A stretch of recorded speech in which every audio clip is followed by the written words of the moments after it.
the folks missed the earlier news flash, ABC News has confirmed that John Lennon, a member of the famed Beatles, maybe the best-known member, was shot twice in the back outside of his apartment building in the west side of New York tonight, rushed to the Roosevelt Hospital, dead on arrival. An unspeakable tragedy. Details on Nightline 30 minutes after the end of this contest. This is ABC News Nightline. Reporting from Washington, Ted Koppel. Good evening. If you've been anywhere near a television set or a radio these past few hours, you already know that John Lennon of the Beatles is dead. He was shot late this evening in front of his apartment building in New York City. Apparently, he was killed almost immediately. The man who shot John Lennon walked up to the musician as he was leaving his limousine. There must be a word for what he is. He's a real nowhere man, sitting in his nowhere land, making all his nowhere plans for nobody. Doesn't have a point of view, knows not where he's going to. Isn't he a bit like you and me? Nowhere man, please listen. You don't know what you're missing. Nowhere man, the world is at your command.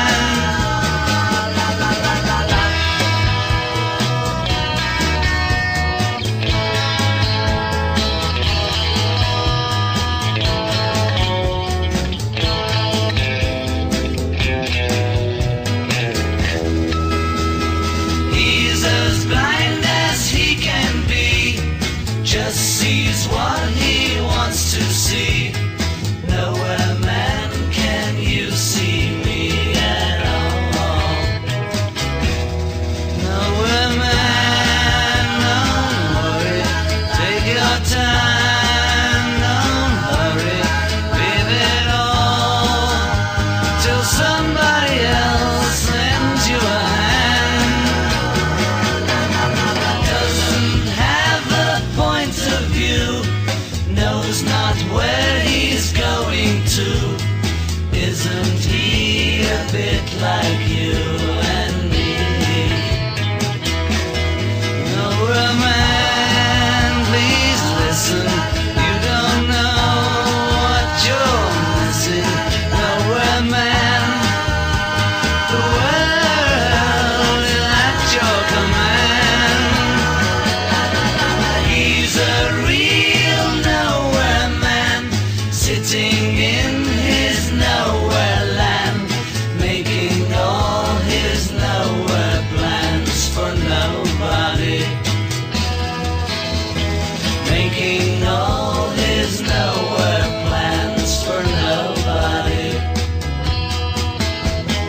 Making all his nowhere plans for nobody.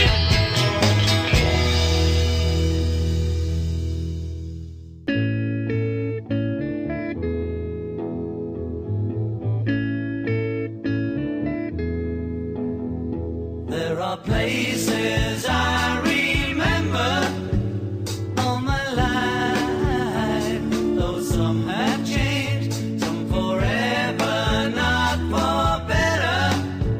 Some have gone, and some remain. All these places have their moments with lovers and friends I still can recall. Some are dead and some are living. In my life, I've loved them all. According to eyewitnesses, he said, "Mr. Lennon," and then fired at him point blank at least 5 times. Murdered on his way home, just outside the celebrated Manhattan apartment house, the Dakota, where he lived with his wife, Yoko Ono, and a 5-year-old son. Apparently, he stepped out of the limousine and headed through the gates towards the vestibule when a man emerged and fired 7 times. According to police sources, the man had been seen at the apartment house earlier, and later in the evening when Lennon arrived, the man appeared to be rational. He called out Lennon's name, then crouched police style and fired. God is a concept. Four cops pulled John Lennon out and put him into the back of a police car, and his mouth, he was bleeding from his mouth, and it was a terrible sight.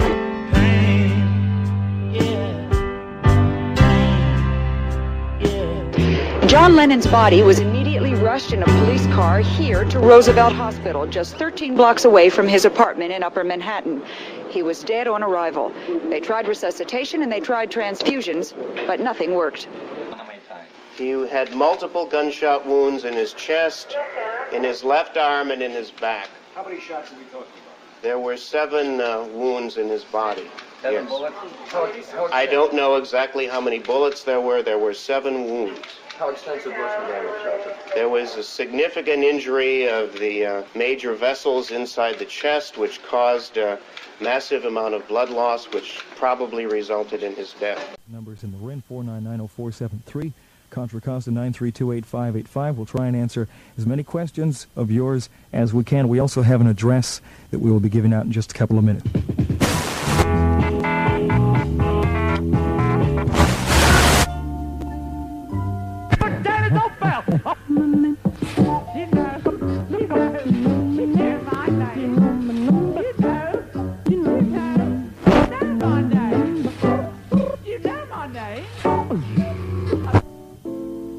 My funny Valentine, sweet comic Valentine, you make it. Just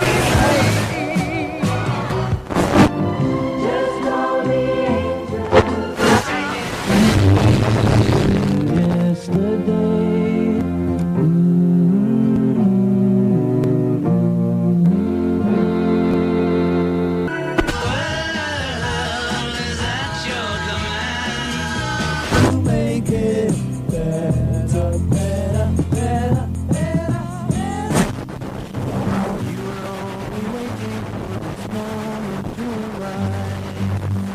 This year, his first major interview in 5 years, Lennon said he had wanted to leave the Beatles as early as 1966, but did not make the move until 4 years later because he said he just didn't have the guts.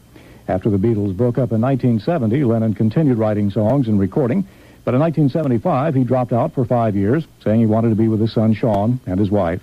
It was not until last summer that he returned to music, and his 14-song album, Double Fantasy, was released just last month. The album, which includes songs by Yoko Ono, is based on Lennon's experiences over the 5 years during which he kept house, cooked, and cared for their son. Lennon said he was most affected by early rock and roll blues music and by Elvis Presley. Repeating, former Beatle John Lennon is dead. He was shot and killed Monday night in front of his apartment building in Manhattan. Police have a suspect in custody. He has not been identified. John Lennon was 40. This has been a CBS News special report.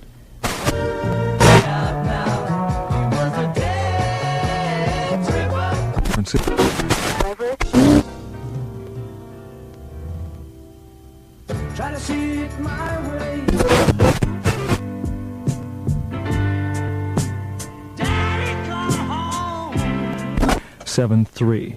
Okay, you're on the air. Do you have a question? Hello? I don't have my radio on. Can you hear me?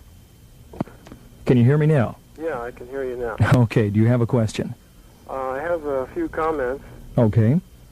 I would like to say that I can't think of anyone who deserves more to live for what they have given us. And another feeling that I have is that he is very consciously with us because he remains in my consciousness.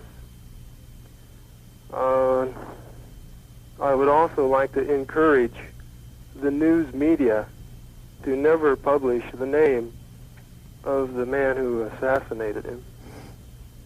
Well, there's an idea only because of the fact that that's could be a possibility of what he's looking for. Unfortunately, with the structure of news media that we have today, I would feel that that would be pretty much impossible, don't you, Eric? Yeah, I don't think there's a chance in the world, although... It's a nice thought.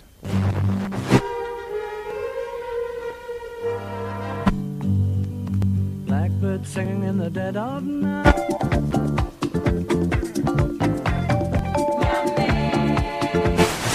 The sound of a revolution. Been anyway, now these days are gone.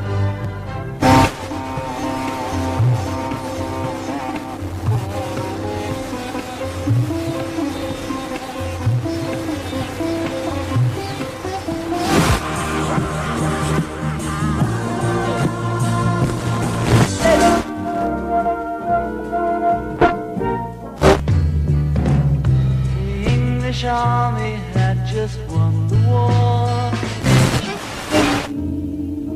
The fact that John Lennon is dead, and here again is a wrap-up. John Lennon is dead. He was 40. One of the best accounts we've gotten so far is from a New York policeman, Officer Miller, and we're going to let you hear kind of what he has to say about the whole thing. Approximately 10:30 this evening, John Lennon and his wife exited either a car or a taxi cab and walked into the Dakota Hotel where they lived. They were followed in by at least one youth who opened fire on him and shot him several times. The police responded to the scene as quickly as possible. One man was arrested, and John Lennon was taken to the hospital. And later on, I found out he was pronounced dead. So that's the way it stands. They have one in custody, and John Lennon is dead as of this time. Have you heard any motive at all? Negative, sir. I have no idea whatsoever. The radio claimed no negative, no idea why. Okay, again, there were 7 shots fired, and like he says, the police do have a suspect described as a local crazy. What else could he be? He's a male in his 30s or his 40s, and absolutely no motive whatsoever as to why this happened at all. John, they say, was conscious when they took him to the hospital, but Dr. Stephen Lynn pronounced him dead on arrival, saying that absolutely nothing could be done to save him at that point. There was a significant injury of the major vessels inside the chest, which caused a massive amount of blood loss, which probably resulted in his death.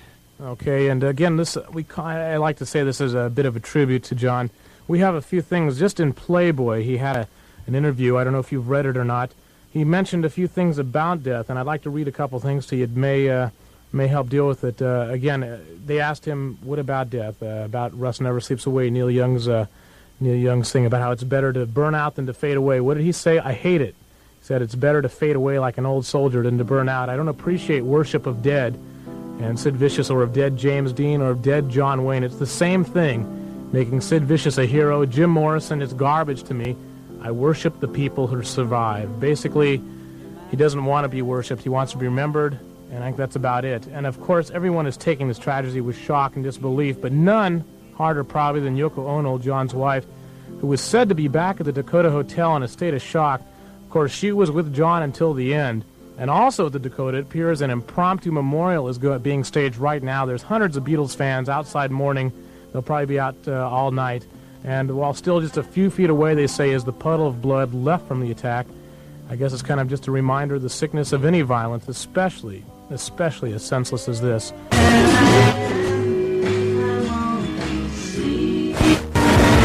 But it was always for peace, never for anything, violence or anything like that. What happens, he dies as an act of violence. Well, we were partying when we heard the news, and we're all pretty depressed right now. Really, kind of killed the party instantly, and a couple people left right away, and one of the girls was even crying. How do you feel about it yourself? Well, myself, I was a Beatles fan since I was a kid because my sister listened to him, and she was about 5 years older than I was, and she had about all the albums there was, and I'm very, very, very unhappy. Only that it's my experience that people choose their karma, they choose their life experience, they choose their beginning and their end, and there's a purpose. And I'm convinced that people will pick up about violence from the death of John Lennon. People who hadn't thought a lot about it before. We won't have enough delegates to determine it.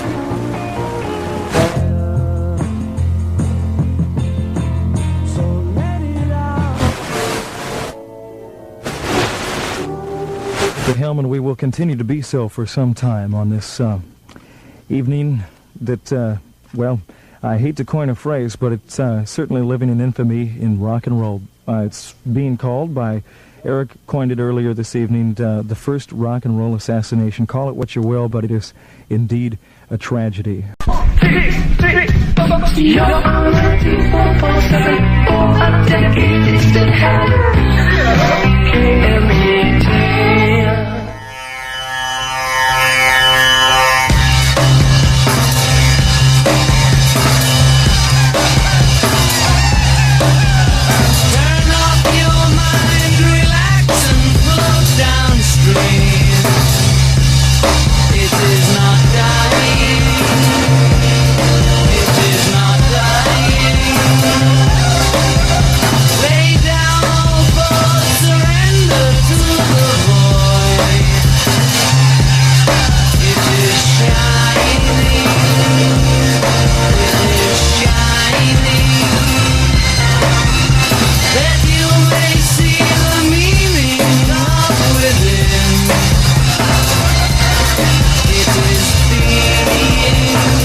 KMET, Los Angeles. And the word again tonight, John Lennon has died in New York after being shot. And we do have a little more information. Apparently somebody has talked to John Lennon's producer, Jack Douglas, and he said that John had been at the record plant studios tonight and doing some bits, and that Lennon had left about 10:30, said he was going to get something to eat. He was with Yoko and a few friends, and said then he was going to take off home. A man named Sean Straub says he was walking south near 72nd Street on the Upper West Side of New York when he heard 4 shots ring out. He said he went around the corner to Central Park, actually Central Park West, if you've been there, just in time to see Lennon being put in the back of a New York City police car. Straub said that people told of hearing 6 shots. Some people said Lennon was hit twice, but police said he was hit in the back. Straub said others on the street told him the assailant had been crouching in the archway of the Dakota. Lennon arrived in the company of his wife, and the assailant opened fire. He said the suspect, a pudgy kind of man, 35 to 40 years old with brown hair, was put into another police car. Witnesses say the man had a smirk on his face when police took him away. And I guess it doesn't matter now. We've lost another one. We've lost John Lennon. He died tonight in New York City, and I don't think we ought to be too crying on the phones about it. I mean, John wouldn't like it. Just roll over, Beethoven. You got a brother, and he'd be coming to you, KMET.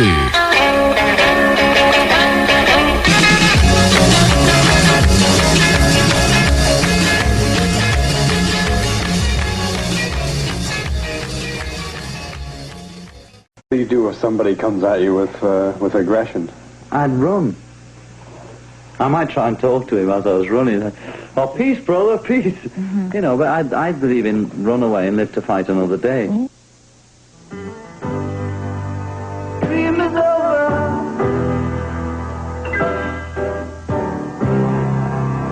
What can I say?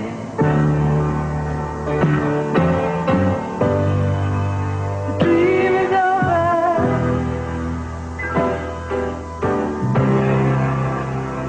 Yesterday, I was the dreamer. Now I'm reborn.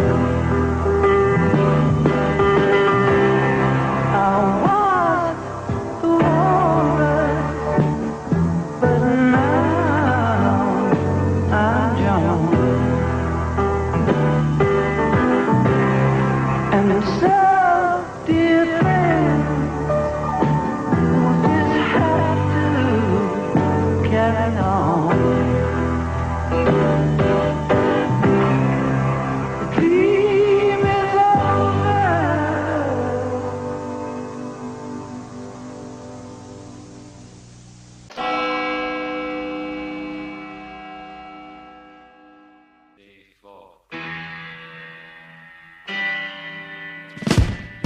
Some karma's gonna get you,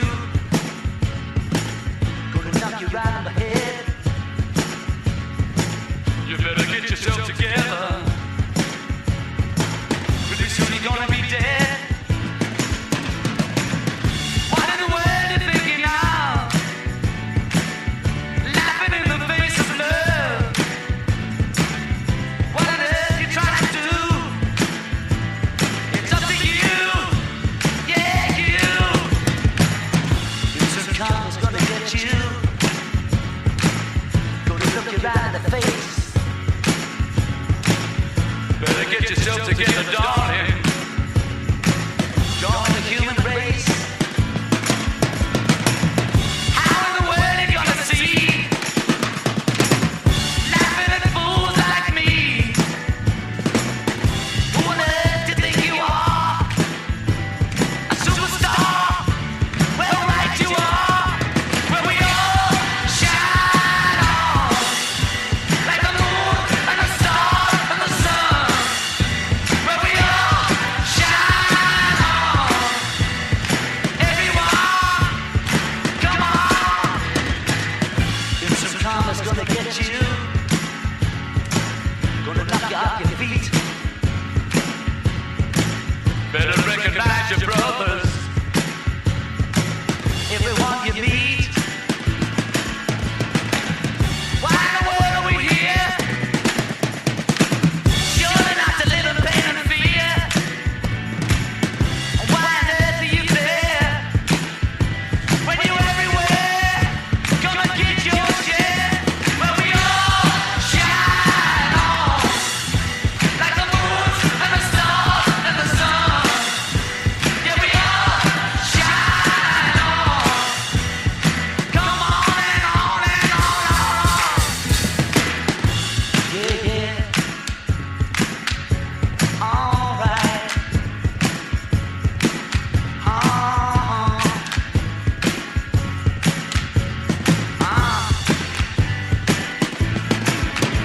Where we all shine on.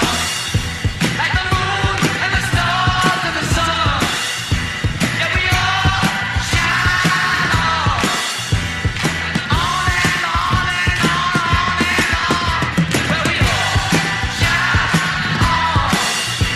Like the moon and the stars and the sun. Where we all shine on. Like the moon and the stars and the sun. Where we all shine on. Like the moon and the stars and the sun. Where we all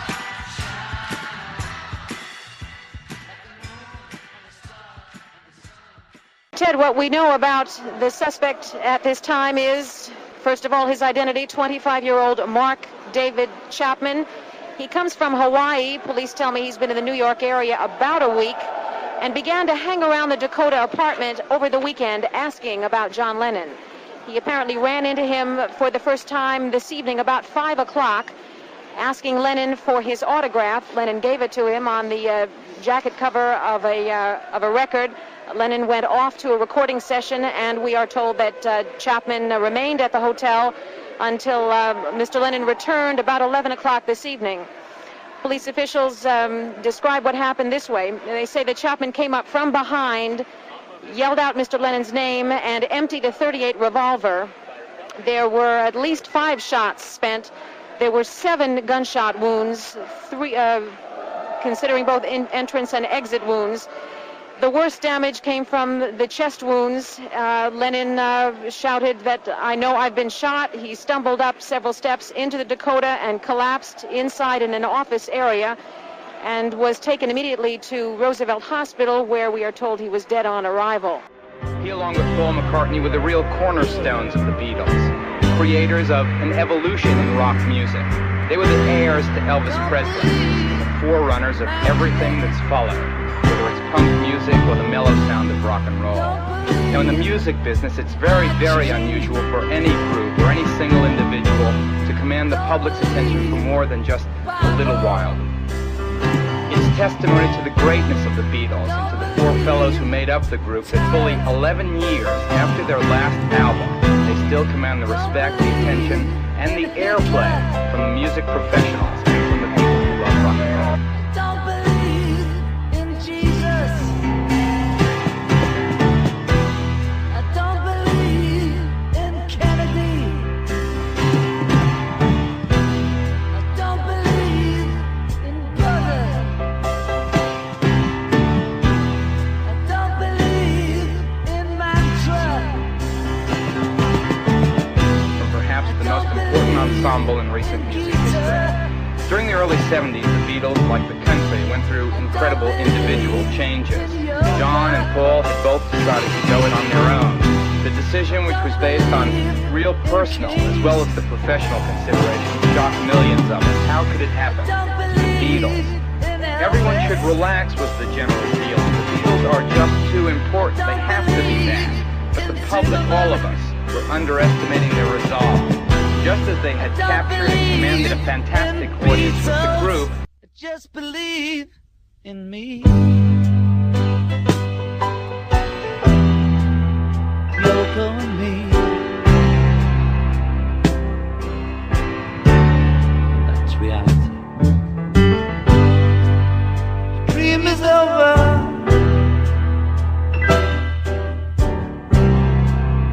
What can I say?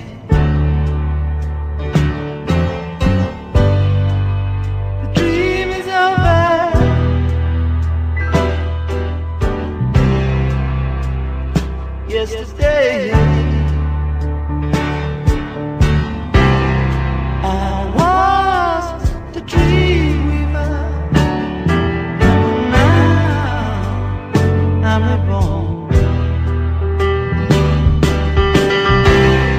I was the walrus, but now I'm John. So, dear friends, we'll just have to carry on. The dream is over.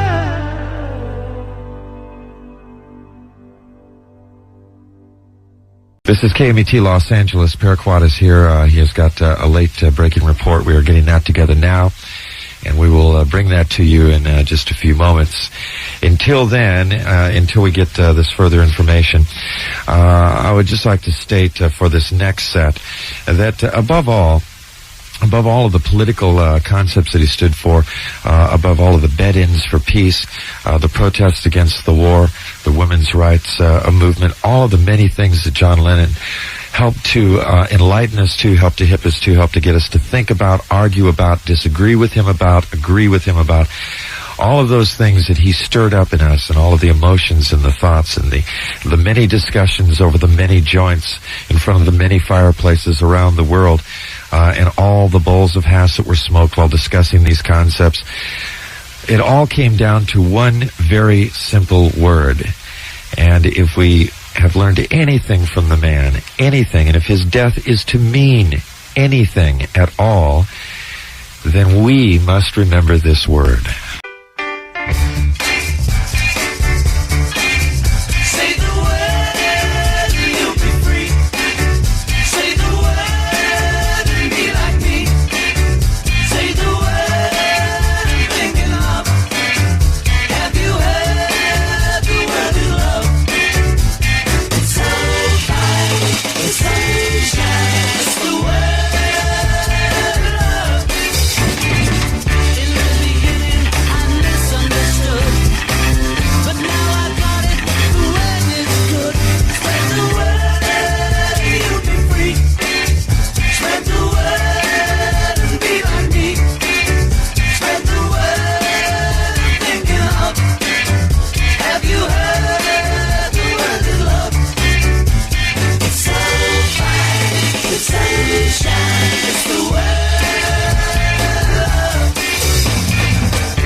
It's easy.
it there, Charlie.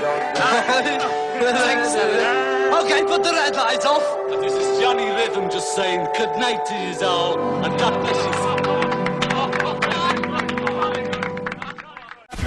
And the CIA. 94.7 KMET and John Lennon from the Let It Be album. The Word tonight, of course, John Lennon shot in New York. David Perry with you, and for just a few more minutes, Jim Ladd should be up next. One final time, we've had many people calling and wanting to hear the sounder that we had a little earlier, about 45 minutes or so ago. So the information as we have it from Dan Murphy in New York. Police have taken a man they describe as a local screwball into custody following the fatal shooting of former Beatle John Lennon outside the Manhattan apartment building where he lived. Police say Lennon, who turned 40 in October, was pronounced dead at a nearby hospital shortly after the shooting. Lennon was shot outside the Dakota, the century-old luxury apartment house where the singer-songwriter lived with his wife, Yoko Ono. Passers-by say Lennon and Ono drove up in front of the Dakota, and a man who had been standing in the entranceway fired at him several times. One witness says the suspect had a smirk on his face as police took him away. Dan Murphy in New York.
Nobody was really sure if he was from the house at all.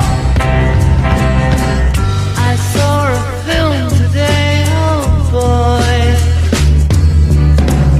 The English army had just won the war. A crowd of people turned away, but I just had to look, having read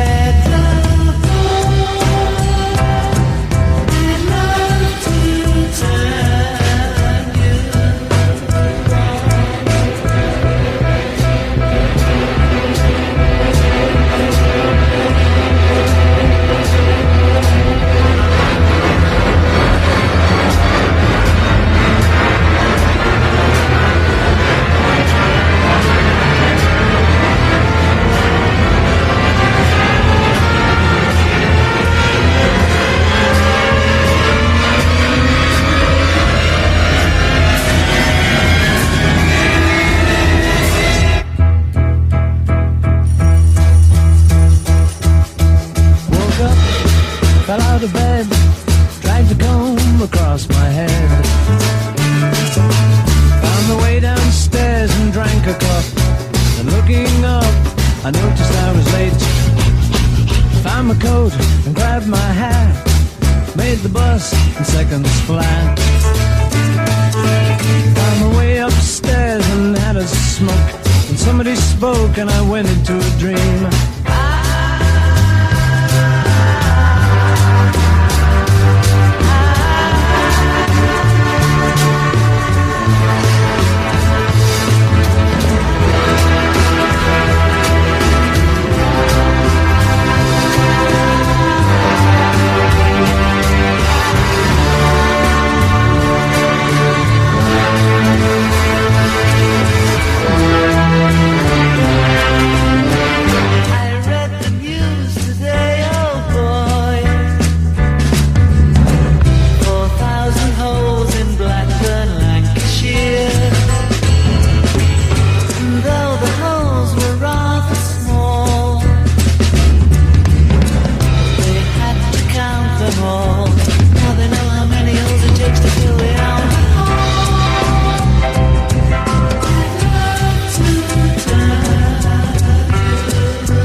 singing in the dead of night.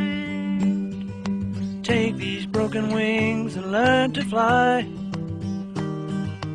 All your life, you were only waiting for this moment to arise.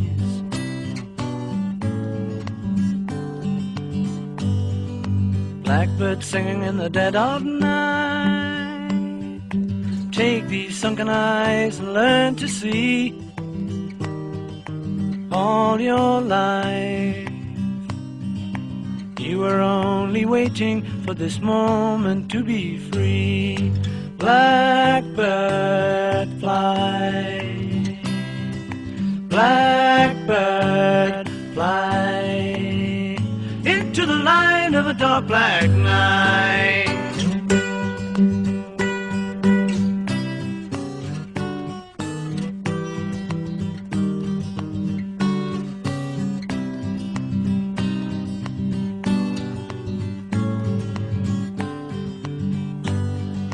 Blackbird fly, blackbird fly, into the light of a dark black night.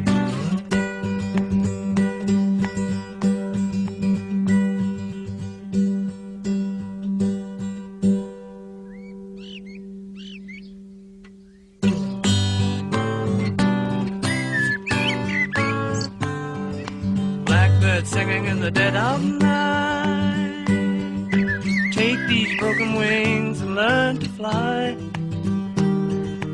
All your life, you were only waiting for this moment to arise. You were only waiting for this moment to arise. You were only waiting for this moment to arise.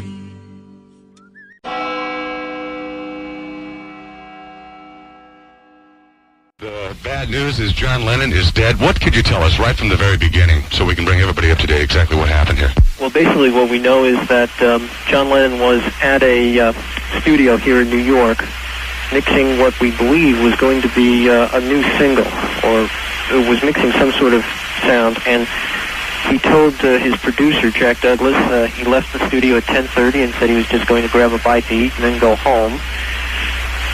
Going home at around 10:30, he was walking in front of his apartment house, the Dakota, here in the Central Park West, which houses many famous people, Lauren Bacall amongst others, and a man who apparently was crouching in between two cars came up and pumped 7 bullets into John Lennon. Most of them went into his chest. He had wounds in the arm. The guard booth in front of the Dakota right now is riddled with bullets. There were many people there. The police were quick to come on the scene.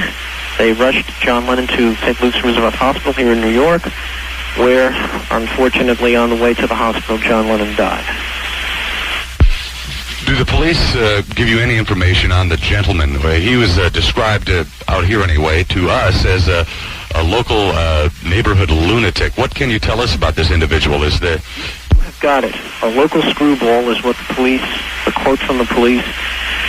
They have not released the man's name as of yet. We do not know anything about him. What we know is that the suspect, if you will, is in custody. And that is about all we know at the time. Meantime, the police have referred to this killing. They say that this is going to be treated as if it was John F. Kennedy. They're not saying much. No, they're not right now. Things are still breaking here in New York, and again, as I say, they're not saying anything at all really about the suspect. As of a few minutes ago, we still did not know who he was, and that's the best. That's all the information we have. I understand in front of the apartment building where John was gunned down, there are people now gathering outside. There had been earlier in the evening. We're getting it's about 20 to 3 now, and from reports we've heard crowds that had been in front of the Dakota are starting to dwindle to a precious few, if you will. But people were out in front. Flowers were being brought to the site. There were people wandering around just sort of staring in disbelief at what had happened to not only a man to who the rest of the country, or the rest of the world, provided a great deal of music, but to most of us here was also a fellow New Yorker. It seems rather strange that you could be walking down the street and possibly see John Lennon, but you would. And that's how many people here had come to feel about him, and so there were people out in front of the apartment building and outside of the hospital, just in states of shock. Imagine there's no heaven. Sees if you try. No hell below us. Above us only sky. Imagine all the people living for today. Imagine there's no countries. It isn't hard to do. Nothing to kill or die for, and no religion too. Imagine all the people living life in peace. You may say I'm a dreamer, but I'm not the only one. I hope someday you'll join us, and the world will be one. Imagine no possessions. I wonder if you can.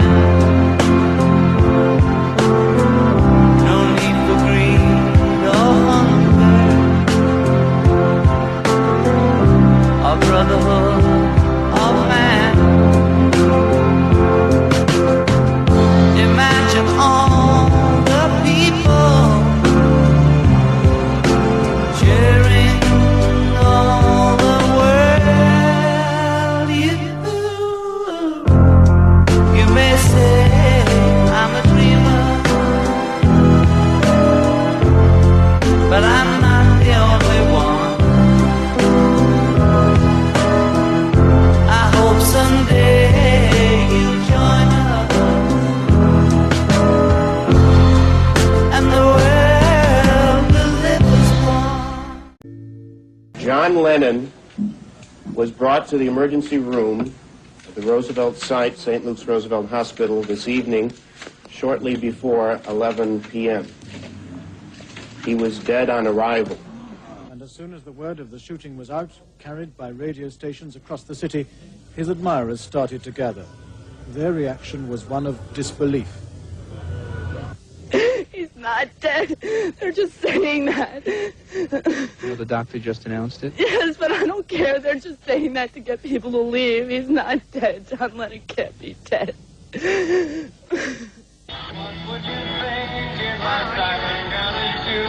Would you stand up and walk out on me?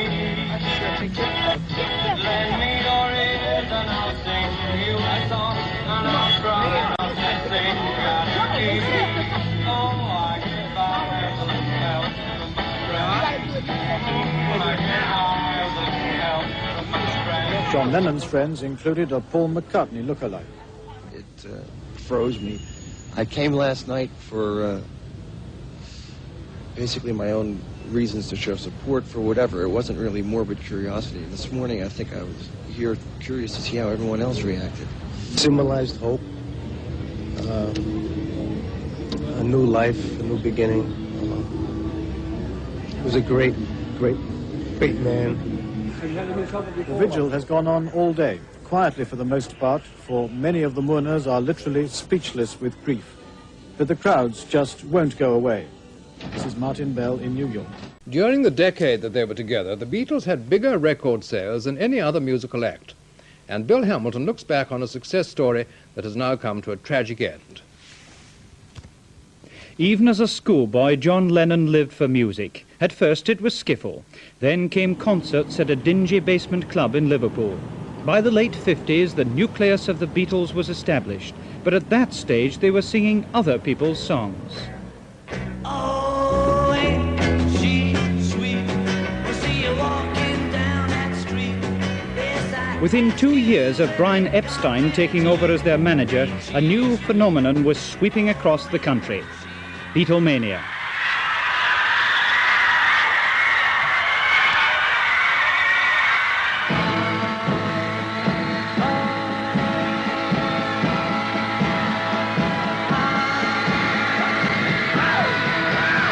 Wherever they went, the Beatles were acclaimed with enthusiasm which bordered on frenzy.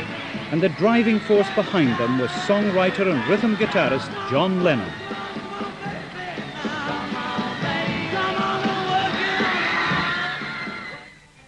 When Flower Power arrived, the Beatles appeared on the first worldwide TV satellite.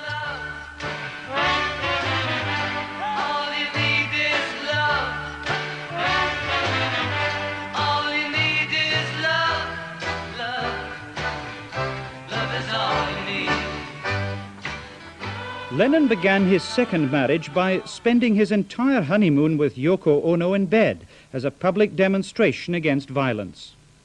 After the Beatles split, he moved to America. A successful solo career followed, but recently he'd become something of a recluse. Meanwhile, the Cavern Club in Liverpool has been turned into a car park. The only reminders of its association with Lennon and the Beatles are a statue paid for by the group's fans and a new club over the road with the same name. Lennon's last interview was with Radio 1 DJ Andy Peebles. He talked about his latest LP and family life with Yoko. We're pretty damn steady, I'd say that. We're in good condition. Thank you very much. It's great to talk to you. And it's not kindness. We want to sell the record and we want to talk to the English too.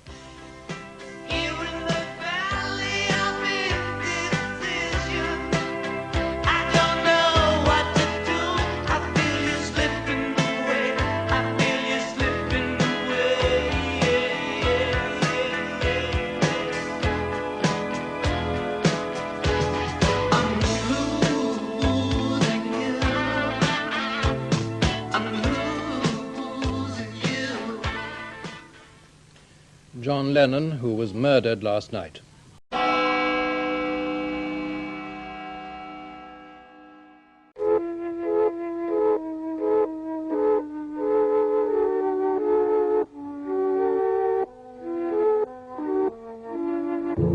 Let me take you down, 'cause I'm going to Strawberry Fields.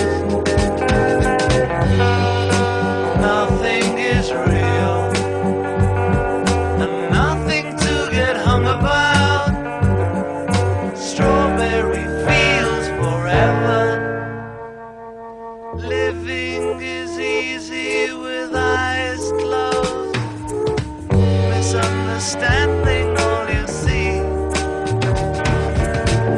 It's getting hard to be someone, but it all works out. It doesn't matter much to me. Let me take you down, 'cause I'm going to Strawberry Fields. Nothing is real, and nothing to get hung about. Strawberry Fields forever. No one I think is in my tree. I mean, it must be high or low. That is, you can't, tune in, but it's alright. That is, I think it's not too bad. Let me take you down, 'cause I'm going to Strawberry Fields. Nothing is real, and nothing to get hung about. Strawberry fields forever. Always know, sometimes think it's me, but you know I know when it's a dream. I think I know, I mean, yes, but it's all wrong. That is, I think I disagree. Let me take you down, 'cause I'm going to Strawberry Fields. Nothing is real, nothing to get hung about. Strawberry fields forever. Strawberry fields forever. Strawberry fields forever.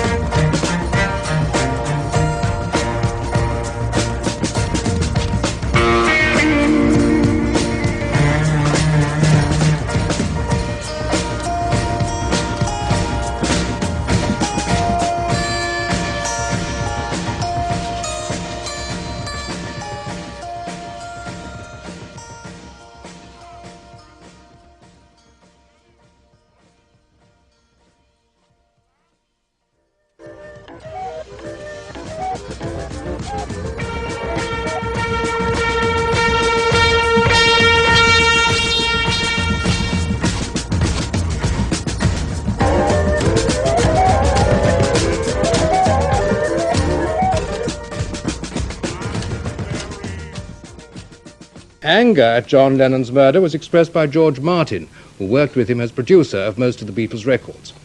Gavin Hewitt asked him how he'd responded to the news. I feel frightfully sorry for Yoko and Sean and all the people who loved him so much. But I also feel very angry that it's such a senseless thing to happen, that one of the great people that have happened this century have been just wiped out by the madness. I'm very angry about it. I'm angry about violence generally, which seems to be increasing. And I'm angry against those people who are responsible for spreading it too. If only responsible people get together and try and reduce this violence, this kind of thing wouldn't happen. The front page of tonight's New York Daily News captures an instant, a moment in time that will live on for the countless fans of rock star John Lennon. The photograph depicts Lennon autographing an album for his accused killer just hours before the murder. Good evening. Our top story tonight remains the assassination of former Beatle John Lennon. His wife, Yoko Ono, has announced there will be no funeral service for her husband. In a statement released today, Ono says, "We will set the time for a silent vigil to pray for his soul. We invite you to participate from wherever you are at that time. John loved and prayed for the human race. Please pray the same for him."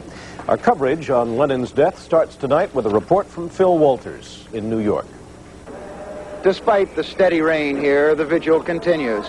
Last night, there was confusion and bewilderment. Tonight, despite all the new facts, despite the arraignment of a suspect, there is still confusion and bewilderment. The court appearance today gave us only new facts. The suspect, Mark David Chapman, was ordered sent to Bellevue Hospital for mental exams. His court-appointed attorney disclosed that twice he had attempted suicide and twice he was institutionalized. He is accused of gunning down Lennon outside the Dakota apartment building about 5 hours after obtaining the famed entertainer's autograph. He apparently made no attempt to flee. Within minutes of the shooting, mourners began to gather. All night they kept coming to the regal old apartment building on the west side. A jumble of information began to pour out. He was limp. There were about 6 officers carrying him. He had a little bit of blood coming out of his mouth. Officer, do you know his condition? Bad. Police rushed Lennon to Roosevelt Hospital, only 13 blocks away. Yoko Ono was taken in a second car. She wanted him to be all right. What did she say? Tell me he's all right. Tell me he's all right. People began to bring flowers to the front gate of the Lennon apartment building. And throughout the new day, the vigil continued. The beautiful residence, the location of the movie Rosemary's Baby, had always drawn a scattering of autograph seekers and curious fans, and no one much noticed. It was a place of refuge for wealthy celebrities like Lauren Bacall and Gilda Radner and John Lennon. Now there was a crowd that jammed traffic, and the mood kept changing strangely, quietly singing one moment, and then a feel of only light curiosity and chatting, and then a woman became hysterical. Photographers crowded her and climbed on cars. What must it have looked like from the apartments above? Ex-Beatle Ringo Starr arrived to visit Yoko Ono. Why are you here? Well, as well as everybody else, I felt something special about John Lennon. I think a high percentage of the people here is paying a homage, a tribute to a great man. And I just hope it's not a whole commercialized thing they make out of this thing. Yesterday, John Lennon gave what is now his last recorded interview. You have to give thanks to God or whatever it is up there, the fact that we all survived. We all survived Vietnam or Watergate or the tremendous upheaval of the whole world that's changed. We were the hip ones in the 60s, but the world is not like the 60s anymore. The whole map's changed, and we're going into an unknown future, but we're still all here. We're still, wow, there's life, there's hope. There are hundreds of deaths a year, of course, in every city. Chicago had 2 or more a day, and they go largely unreported. But this one, the New Yorkers cannot understand. Here was the death not just of a man, but of a symbol of an age, of a musical group that revolutionized music. Phil Walters, Channel 2 News in New York. And the man who was arrested, Mark Chapman, who is he? Well, he left home when he was 14 years old, and his lawyer says that he tried to commit suicide several times. One time with the gun that he used, allegedly, to kill Lennon. His friends describe him as a devout Beatles fan. Chapman was in high school in Georgia when the Beatles split, and he played in a local rock band. He traveled a lot, ending up in Hawaii about 3 years ago. There he worked in a hospital as a printer. His co-workers liked him, and he moved up the ladder. He did graphic artwork, studied Dolly, and took photographs. But friends say he felt confined. He quit, got married, moved to an apartment, and became a security guard. Then, 6 weeks ago, he walked into a gun shop in Honolulu and bought himself a .38 caliber revolver, the gun that the police in New York now say was used to kill John Lennon. Just before quitting that security job, Mark Chapman reportedly took to pasting Lennon's name on his own nameplate, and when he left in October, he signed the building register as John Lennon. Then he scratched that name out. Lennon's death had an immediate effect on his fans in Chicago. Many played Beatle records well into the night, and this morning, the record stores were packed. Beatle records sold briskly, and Lennon's latest album, Double Fantasy, is now in short supply. Radio stations, too, have turned much of their schedules to the music of John Lennon. In London tonight, former Beatle Paul McCartney, pale and shaken by the news, told reporters, "I can't take it at the moment." McCartney later issued a statement saying Lennon would be remembered for his unique contribution to art, music, and world peace. The Beatles' lead guitarist, George Harrison, says he was shocked and stunned. "To rob life is the ultimate robbery," said Harrison. President Carter said Lennon helped create the mood and music of our time, and Ronald Reagan called the death tragic. In reacting to Lennon's death, Reagan was asked if he thought the tragedy makes a good argument for gun control. The president-elect says he has never believed in legislation to control guns. She's not a girl who misses much.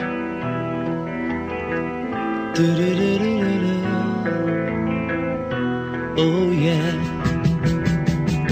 She's well acquainted with the touch of the velvet hand, like a lizard on a window pane. The man in the crowd with the multicolored mirrors on his hobnail boots, lying with his eyes while his hands are busy working overtime. A soap impression of his wife, which he ate and donated to the National Trust.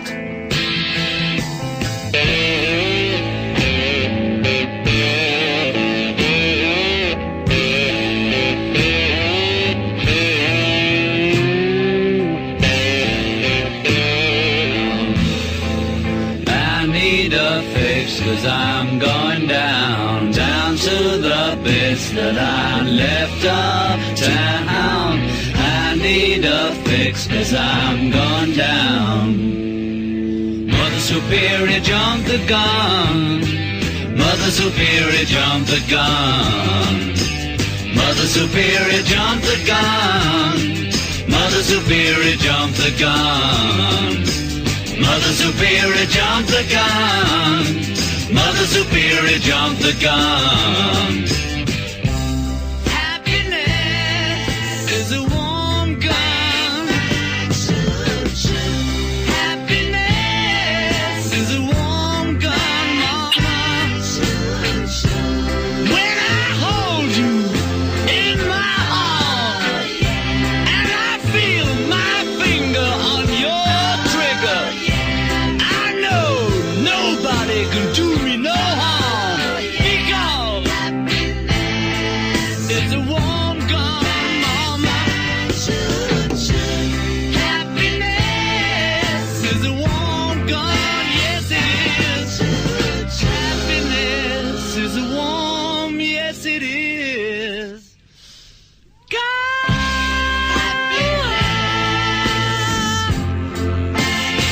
But don't you know that happiness is a warm gun, mama?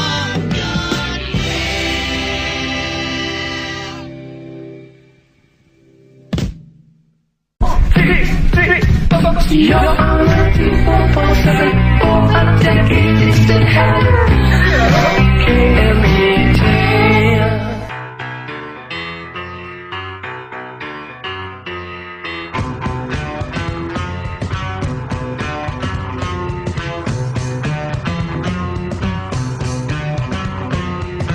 Sheepdog, standing in the rain. Bullfrog, doing it again. Some kind of happiness is measured out in miles. What makes you think you're something special when you smile? Childlike, no one understands. Jackknife in your sweaty hands. Some kind of innocence is measured out in years. You don't know what it's like to listen to your fears. You can talk to me. You can talk to me. You can talk to me. If you're lonely, you can talk to me.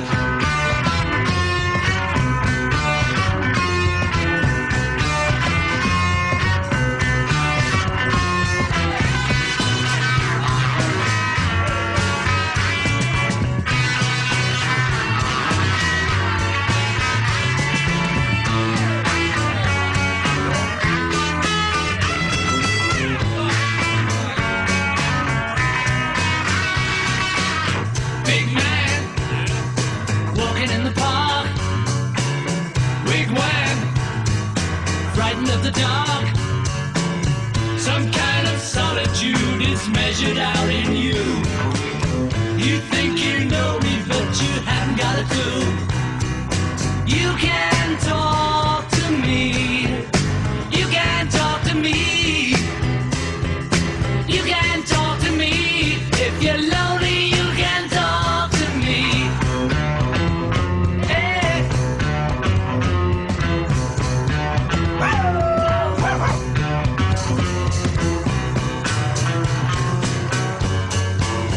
Hey, bulldog. Hey, bulldog.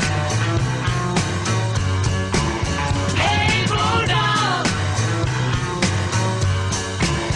Hey, bulldog. Hey, man. What's that, Lord? What do you say? I say, you don't need more.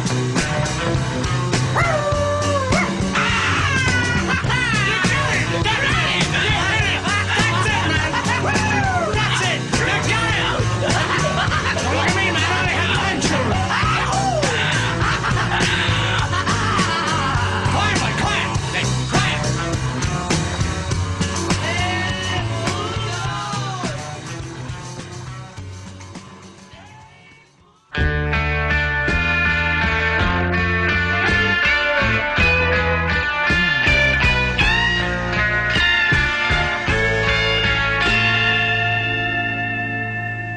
Oh, won't you?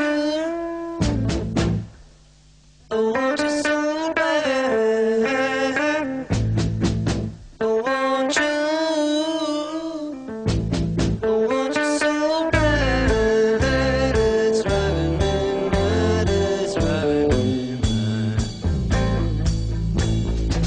Oh, won't you? Oh, won't you so bad, babe? Oh,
to go back in the past just once.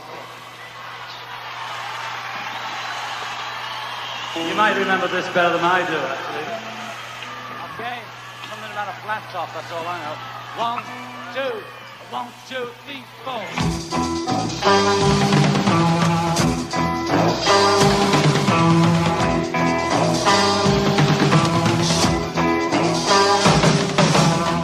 Here come old flat top, he come grooving up slowly. He got juju eyeball, he want holy roller. He got hair down to his knees.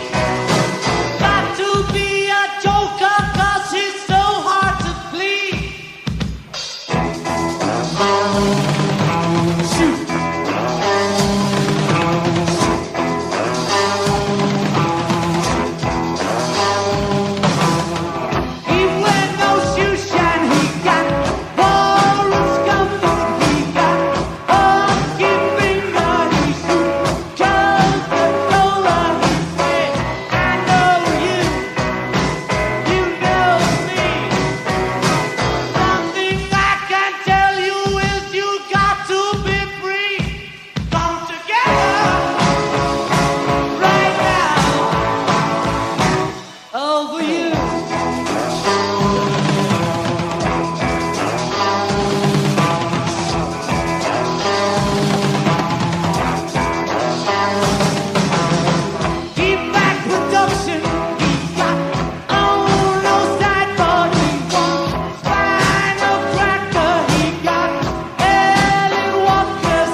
Thank you. I told you before, stay away from my door. Don't give me that brother, brother, brother, brother. The freaks on the phone won't leave me alone. So don't give me that brother, brother, brother, brother.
Do you think John Lennon was assassinated?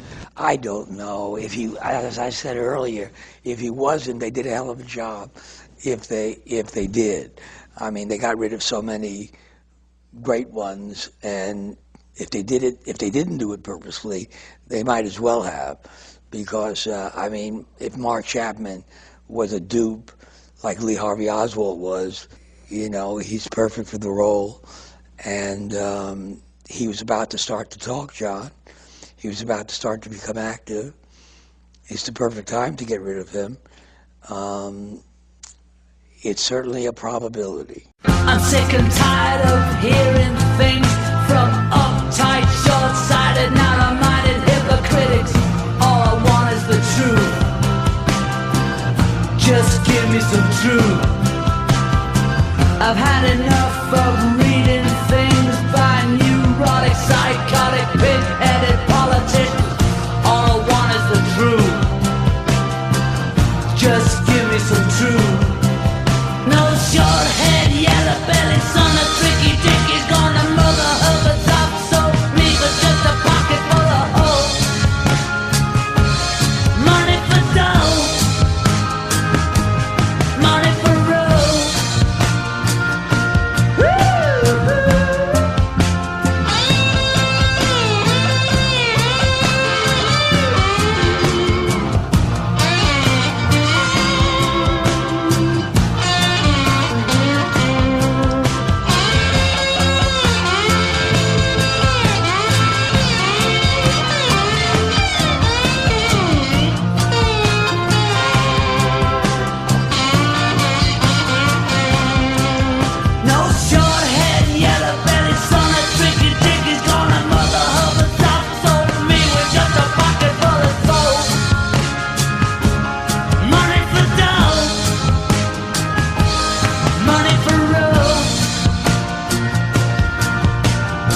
I'm sick to death of seeing things from tight-lipped, condescending mama's little chauvinists. All I want is the truth. Just give me some truth now. I've had enough of watching scenes with schizophrenic, egocentric, paranoid prima donnas. All I want is the truth now. Just give me some truth. No short head, yellow belly, son of tricky dick is gonna mother of the soft soul me with just a pocket full of soap. It's money for dough, money for road. I'm sick to death of hearing things from uptight, short-sighted, narrow-minded hypocrites. All I want is the truth now. Just give me some truth now. I've had enough of reading things by neurotic, psychotic, pig-headed politicians. All I want is the truth now. Just give me some truth now. All I want is the truth now. Just give me some truth now. All I want is the truth.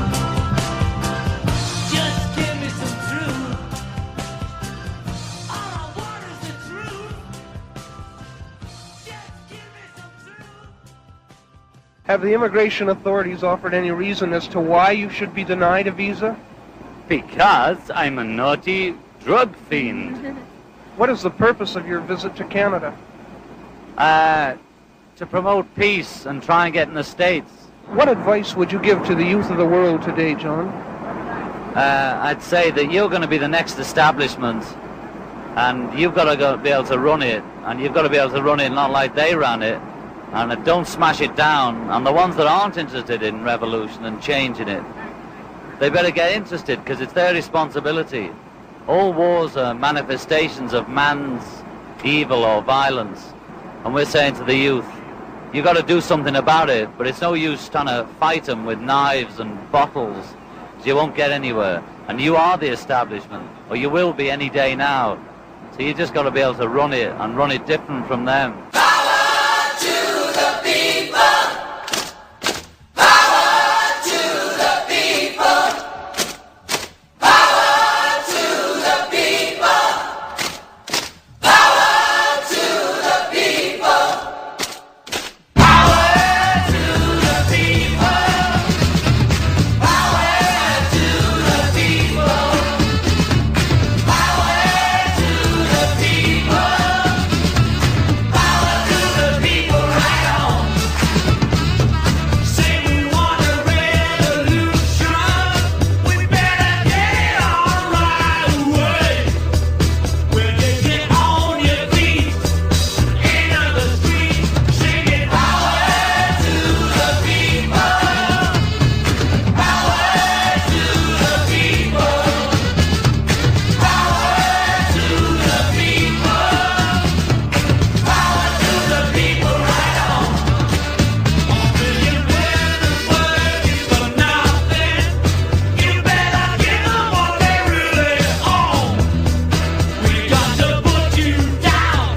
Johnny, and what is this? And what have you have to do with the moratorium? So they sang one of your songs. Well, if you... Great song, sure, but is that all you can say about that? The moratorium? You were saying that in America they're so serious about the protest movement. Yes, they are. But they were so flippant that they were singing a happy-go-lucky song, which happens to be one I wrote. And I'm glad they sang it. And when I get there, I'll sing it with them when I get in. And that was a message from me to America or to anywhere, that I used my songwriting ability to write a song that we could all sing together. And I'm proud that they sang it at the moratorium. I wouldn't have cared if they'd sang We Shall Overcome. But it just so happens they sang that, and I'm proud of it. And I'll be glad to go there and sing with them. Make it jolly. I will make it jolly. 1, 2, 1, 2, 3, 4.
Okay, lights off, let's rest.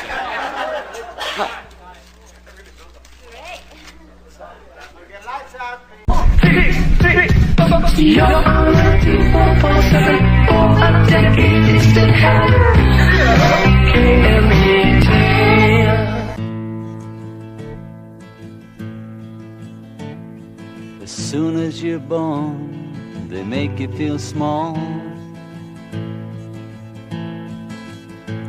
by giving you no time instead of it all, till the pain is so big you feel nothing at all. A working class hero is something to be. A working class hero is something to be. They hurt you at home and they hit you at school.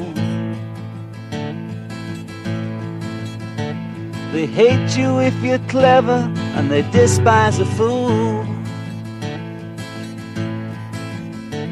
till you're so fucking crazy you can't follow their rules. A working class hero is something to be. A working class hero is something to be. When they've tortured and scared you for 20-odd years, then they expect you to pick a career. When you can't really function, you're so full of fear. A working class hero is something to be. A working class hero is something to be. Keep you doped with religion and sex and TV, and you think you're so clever and classless and free, but you're still fucking peasants as far as I can see. A working class hero is something to be. A working class hero is something to be. There's room at the top, they are telling you still, but first you must learn how to smile as you kill. If you want to be like the folks on the hill. A working class hero is something to be.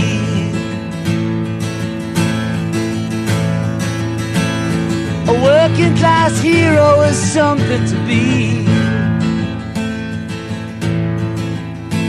If you want to be a hero, well, just follow me. If you want to be a hero, well, just follow me.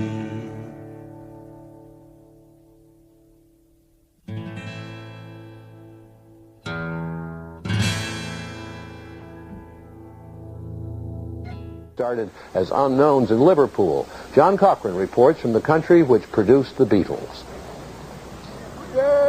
In England, the death of a native son was the story. John Lennon shot dead by that. British radio and television were full of it.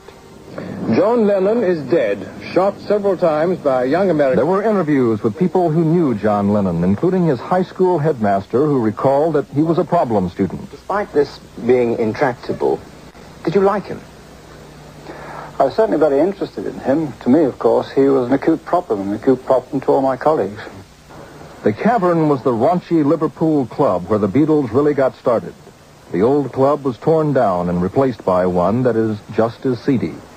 Outside, there is a plaque to the Beatles, to the four who shook the world. Inside, club owner Joe Beckett said he'll put on a special concert this week to honor John Lennon.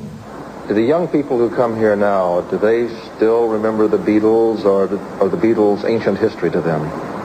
I know the Beatles music still goes down well, actually. We've still got quite a selection of Beatles music on the jukebox, which gets played quite well. It gets played every night. British television showed pictures of Lennon and his wife riding through the English countryside. But he had chosen to live in New York. And in a radio interview recorded last weekend, Lennon explained that he preferred New York because he felt he could live there safely and without being bothered. You want to know how great that is? I mean, people will come up and ask for autograph or say hi, but they won't bug you, you know? John Cochran, NBC News, London.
John, what do you see as your primary role? Musician or philosopher? Oh, musician, you know. I wouldn't claim to be a philosopher, only in as much as that I'm interested in philosophy, whatever that is. I would never study it and don't have that kind of mind to study things.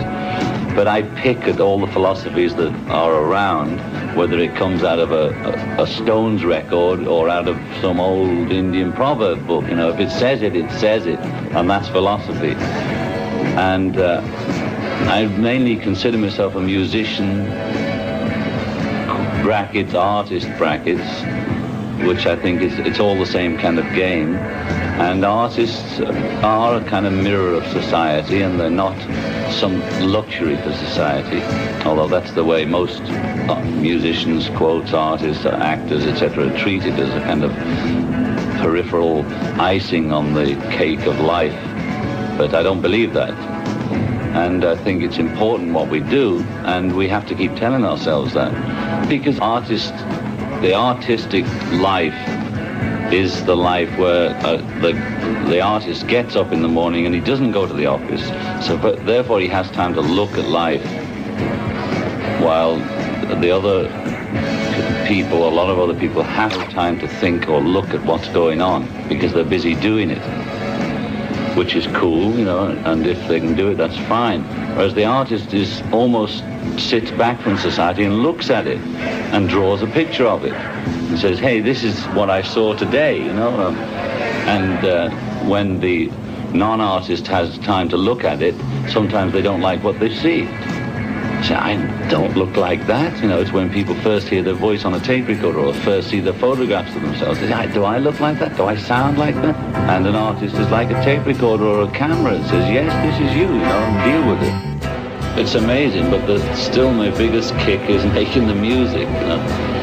And I almost surprise myself sometimes, because there was a period when I was thinking, oh, you know, maybe I'm getting bored with music, and is this all I'm going to be doing for the rest of my life? And going through all that kind of dialogue with myself and almost hating the music. And then it almost had nothing to do with the music, you know. It was probably lots of things, and we all go through those periods. But for the last 6 months, say,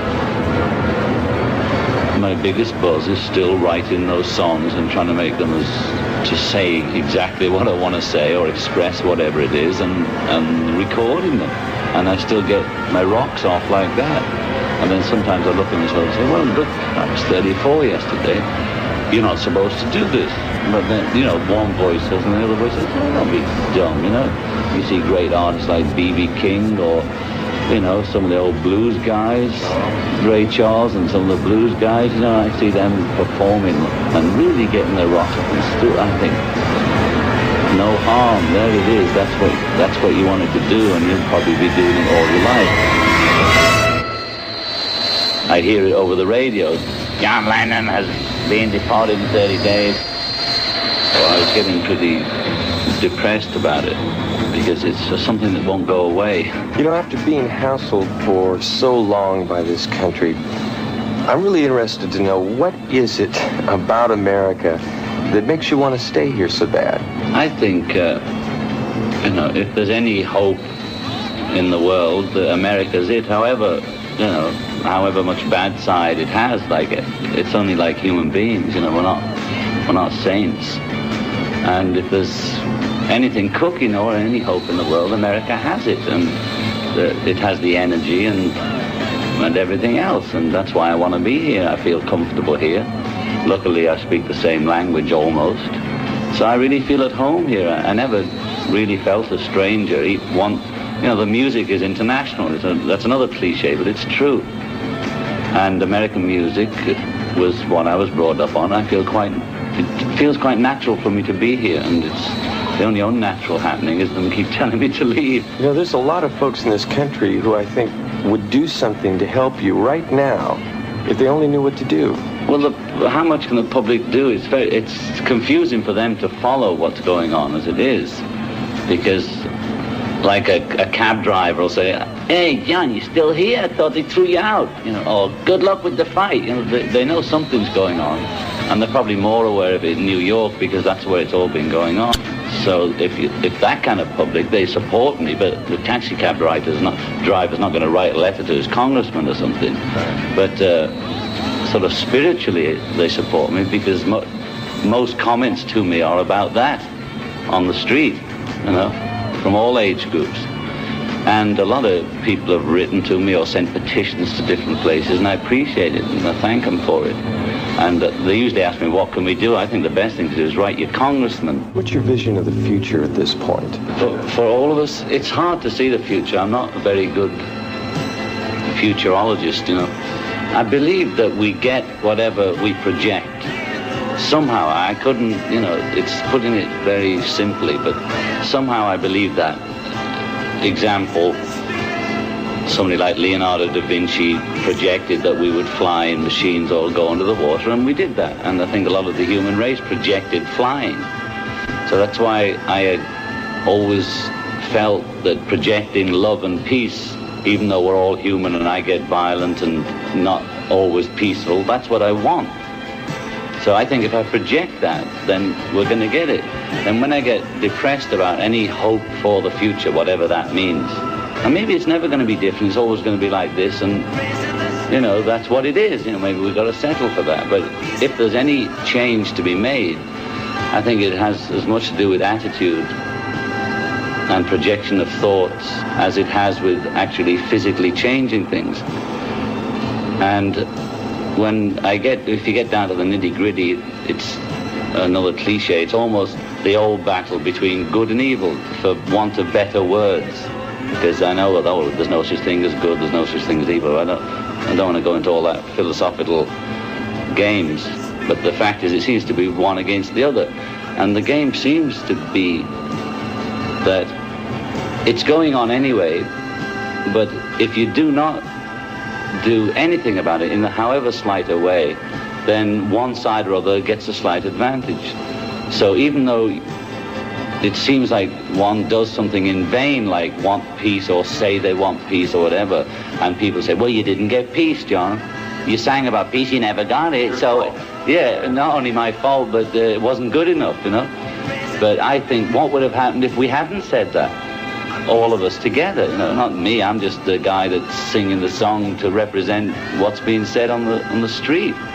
What would have happened had none of us done that in the 60s? How would it be now? You know, so I believe in the positive side of it. What happened to the, in quotes, revolution? Not the physical revolution, but the whole game that was going on. I take two. Okay. I think in one way, all of us were under a slight illusion that we might, maybe it wasn't an illusion, maybe had we pushed harder, we would have got what we wanted, but I'm not sure anybody really knew what we wanted. We knew we didn't like what was happening, but nobody quite knew what it was that we wanted, because we'd never had it. We all want to change the world. So there was that sort of backlash on the 60s thing about, oh, you know, that's dumb, you know, that's dumb. Well, that was a bit juvenile on all our parts in a way, because to expect that just because we suddenly decided or discovered something that we wanted, that we couldn't get it just by one small effort, you know, for about 5 years or something, or 10 at best. I doubt if it was even round one. It's probably been going on eternally. And I think a majority of us, whoever we are, that's all of us, were changed by whatever was going on in the 60s, and no doubt before that, but that was the period that we were all sort of onto. And I think a lot of changes did happen, however subtly. And they happened, and you can never, this is something Yoko always says, you can never unknow what you know.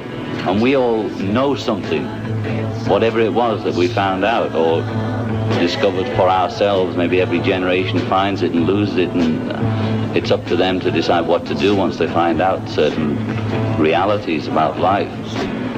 I think you know, as that generation goes into middle age or whatever it is, that's the decision that they make, whether to carry with them that slight torch of light that we all saw. And I'm saying maybe every generation sees it and then decides what to do with it, you know, whether we keep it, the light, lit, or just say forget it and let the next generation handle this, because I've had enough now. I want my car and my wife, and I've decided to settle down instead.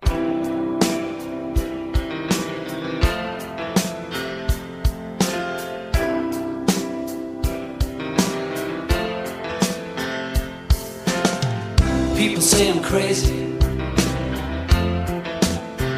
doing what I'm doing. Well, they give me all kinds of warnings to save me from ruin. When I say that I'm okay, well, they look at me kind of strange. Surely you're not happy now, you no longer play the game. People say I'm lazy, dreaming my life away. Well, they give me all kinds of advice designed to enlighten me. When I tell them that I'm doing fine, watching shadows on the wall. Don't you miss the big time, boy, you're no longer on the ball.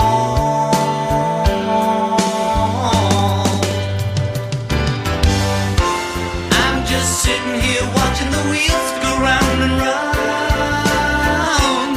I really love to watch them roll. No longer riding on the merry-go-round.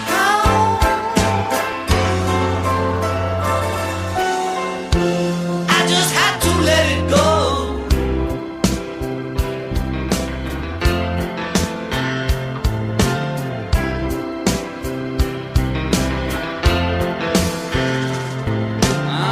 People asking questions, lost in confusion. Well, I tell them there's no problem, only solutions. Well, they shake their heads and they look at me as if I've lost my mind. I told them there's no hurry, I'm just sitting here doing time.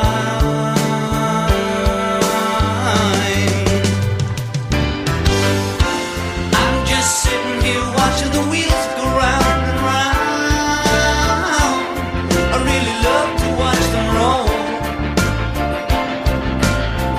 No longer riding on the merry-go-round.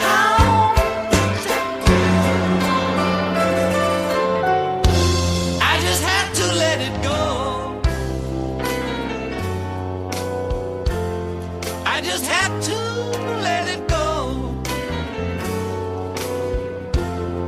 I just had to let it go.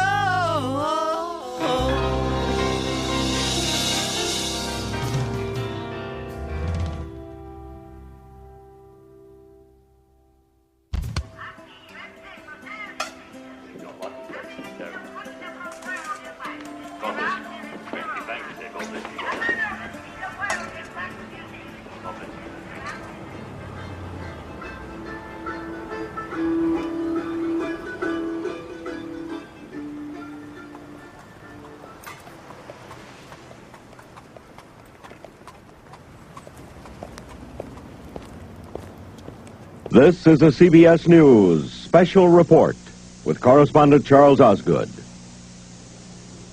Last night, in the courtyard of the landmark New York City apartment building where he lived, John Lennon was shot to death as he and his wife returned home from a recording date. His assailant was a perfect stranger, and it happened so suddenly, so senselessly, that there was no time to smile, much less to run and hide. So John Lennon, the legendary singer, songwriter, musician, who as a member of the rock group the Beatles changed popular music and so much more, is dead at the age of 40.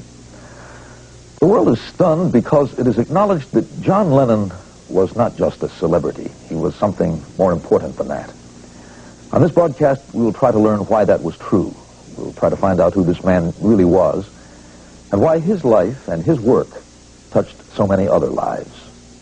The killing of John Lennon was like something out of the 60s, the chaotic, sometimes violent decade that he came to represent. Mark David Chapman, the 25-year-old unemployed security guard who allegedly shot Lennon, has been charged with second-degree murder, the most serious possible charge under New York law. He has been placed in the psychiatric ward at the city hospital for 30 days of observation. Chapman had been able to get a handgun permit in Honolulu, where he has been living, because authorities there had no record of any previous encounters with the law. How he got that gun through airport security when he flew to New York, we do not know. There is no motive established for last night's shooting of John Lennon. Chapman did used to play the guitar. At one time he wanted to be a rock musician, reportedly.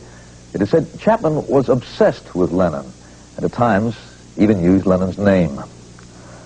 Hours before the shooting, Lennon stopped on his way out of the building to sign a record jacket for someone who'd been waiting and hanging around the building for the last several days. That person was Mark David Chapman. Ever since the word got out about the killing of John Lennon, people have been gathering in the front of the building where it happened to stand and stare, sometimes to sing. Friends who knew Lennon well and those who had never met him paid tribute.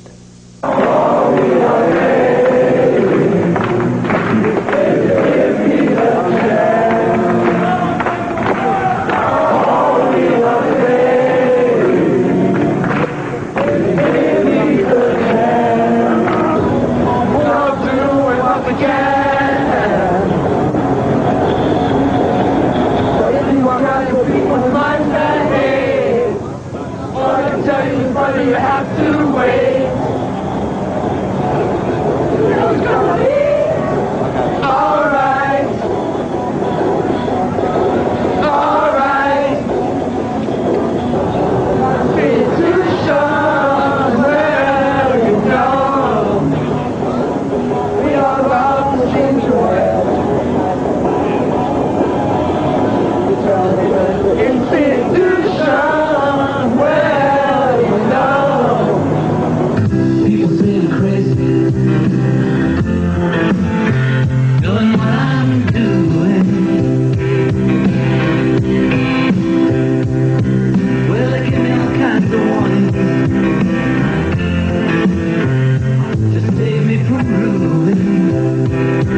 I was in the 60s, so I remember him very, very well. Very, very shocked by it. He felt that if he had a message at all for this decade, it was about family. It was about love and caring, and it was very tender. The surviving Beatles, Paul McCartney, George Harrison, Ringo Starr, took their shock and grief over Lennon's death into the privacy they have sought in recent years. McCartney said, "I just can't take it in." The rest of the world is grieving over the death of John Lennon almost as if he'd been a world leader, a king or a president. Indeed, not many kings or presidents are mourned this much. Jeff Greenfield has written about rock and roll as well as about social and political phenomena, and we've asked him here to help us understand. We often mark the passages of our lives by remembering where we were when a figure larger than life lost his life. Where were you when FDR died? What were you doing when you heard that John Kennedy had been shot? It is a measure of the power of John Lennon's words and music that we will always remember what we were doing, not just when we heard he had died, but when we heard him, and the songs he and Paul McCartney wrote, and the way he marked our lives over 15 years.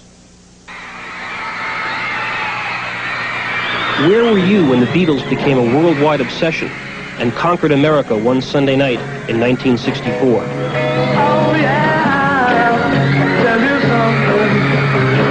I think you'll understand.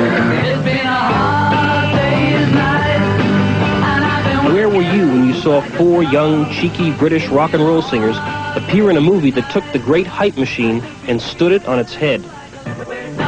Where were you when you heard the Beatles take the rhythms of rock and roll and fuse it to a new sense of musical range and lyrical reach. When you first realized that Lennon and McCartney were using this outlaw musical form, break with custom and tradition. Where were you when you saw John Lennon take the carefully manufactured Fab Four image and hurl it into 1,000 pieces?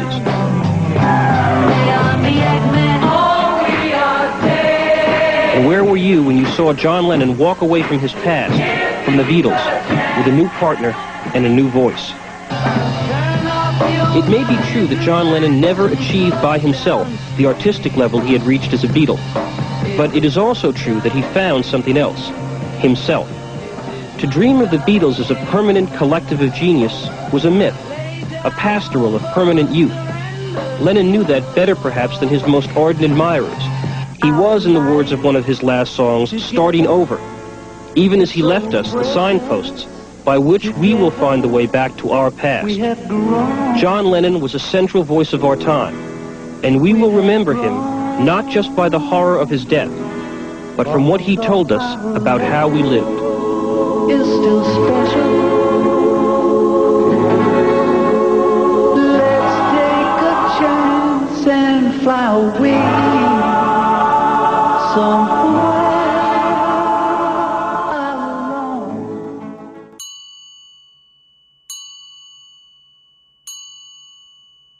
Our life together is so precious. Together we have grown. We have grown. Although our love is still special. Let's take a chance and fly away somewhere alone. It's been too long since we took the time. No one's to blame. My no time flies so quickly. But when I see you, darling, it's like we both are falling in love again.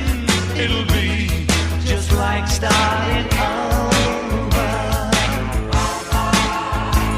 Starting over. Every day we used to make it love. Why can't we be making love nice and easy? It's time to spread our wings and fly.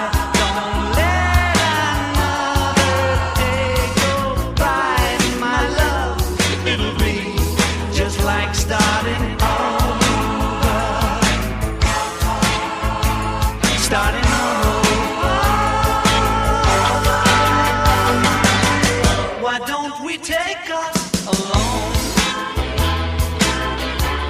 Take a trip somewhere far, far away. We'll be together all alone again, like we used to in the early days. Well, darling, it's been too long since we took the time. No one's to blame. My no time flies so quickly. But when I see you, darling, it's like we both are falling in love again. It'll be just like starting over.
like she do me.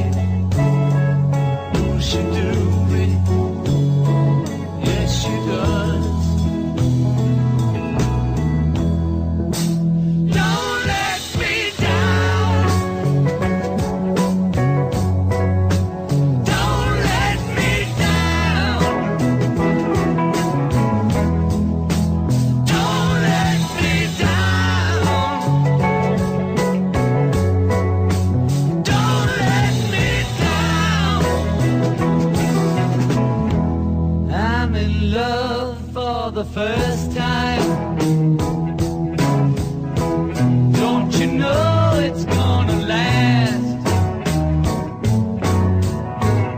It's a love that lasts forever.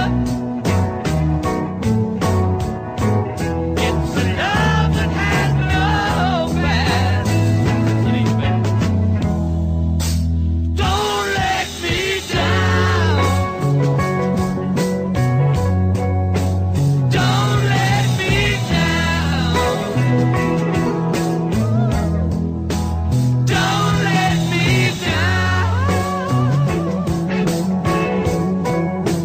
Don't let me down. And from the first time that she really done me, oh, she done me. She done me good. I guess nobody ever really done me. Oh, she done me. She done me good. Don't let me down. Hey, don't let me down.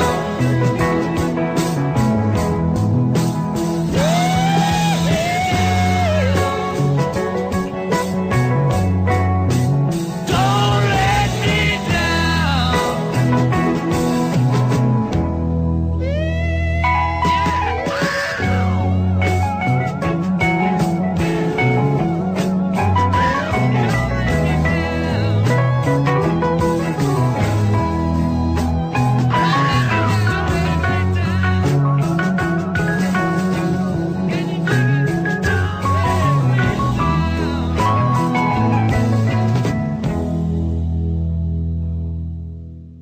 John Lennon's first wife, Cynthia, described his death as tragic, pointless, and untimely. With her was their son, Julian, who's 17. Although his parents' marriage ended in 1968, he's always had a close relationship with his father.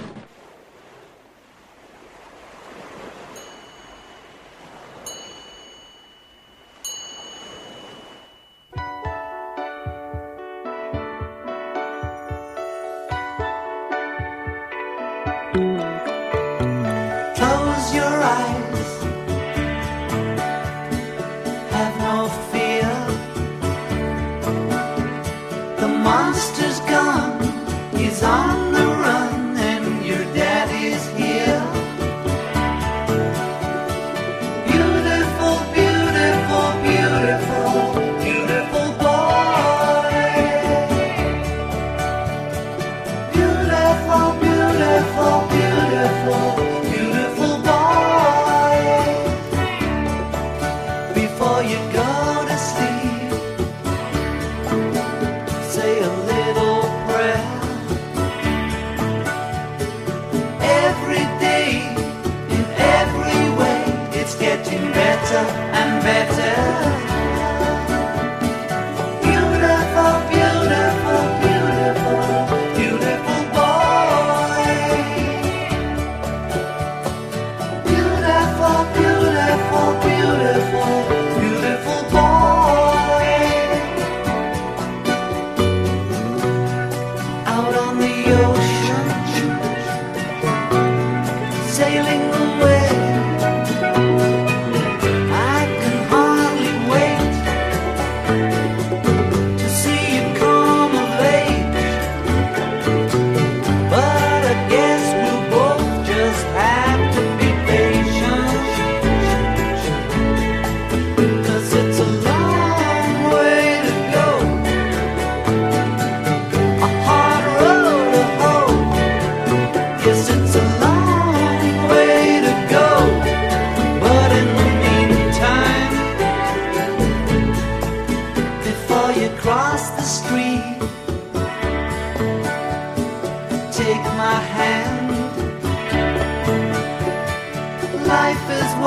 happens to you while you're busy making other plans? Beautiful, beautiful, beautiful, beautiful boy. Beautiful, beautiful, beautiful, beautiful boy. Before you go to sleep, say a little prayer. Every day, every way, it's getting better and better. Beautiful, beautiful, beautiful, beautiful boy. Darling, darling, darling, darling Sean. Good night, Sean. See you in the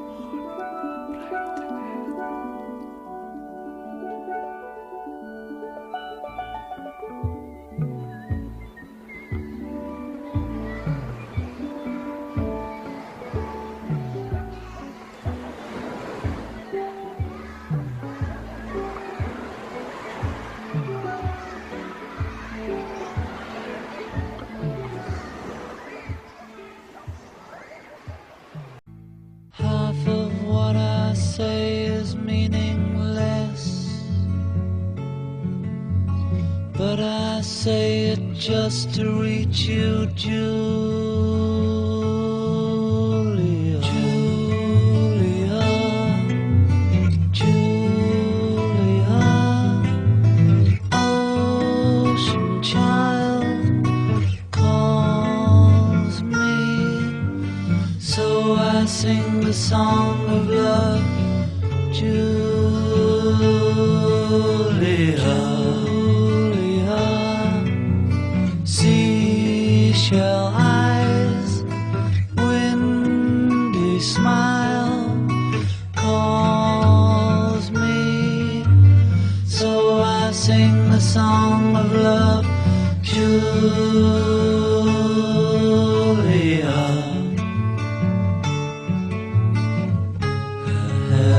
Floating sky is shimmering, glimmering in the sun. Julia, Julia, morning moon, touch me. So I sing the song of love, Julia.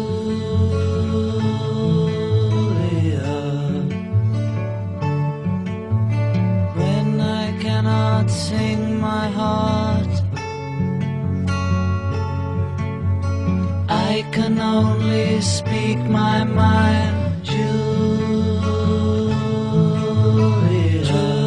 Julia, sleeping sand, silent cloud, touch me.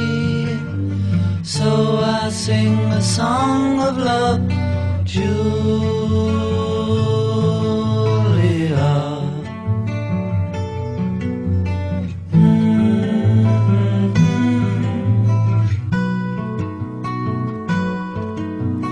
Calls me, so I sing the song of love for Julia,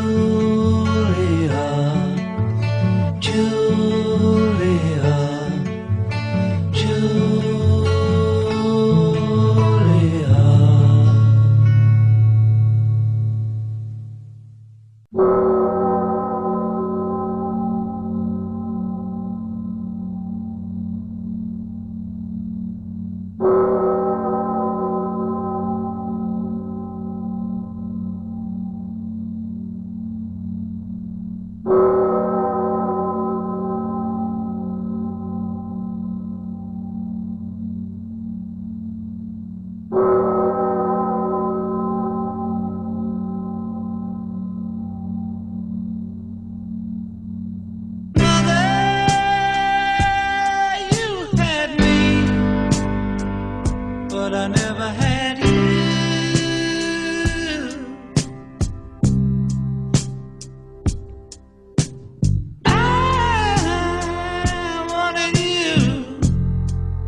gotta tell you.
I began to lose control.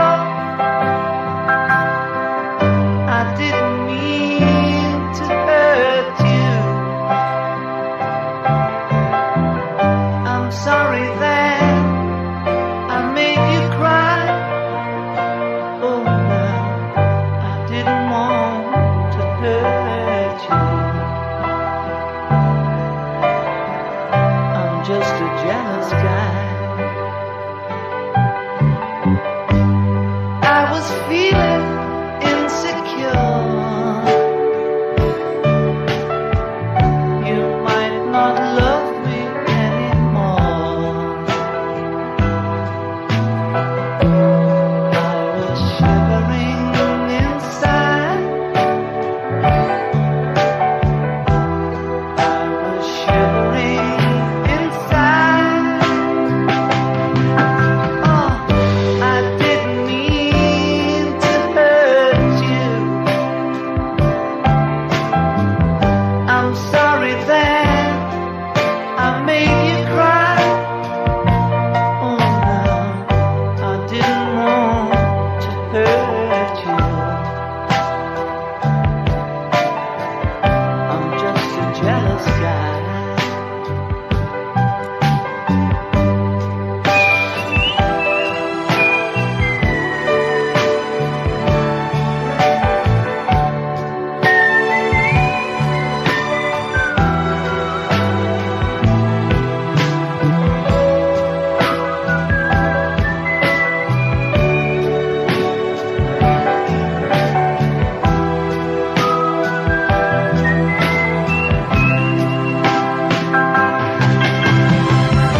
I didn't mean to hurt you.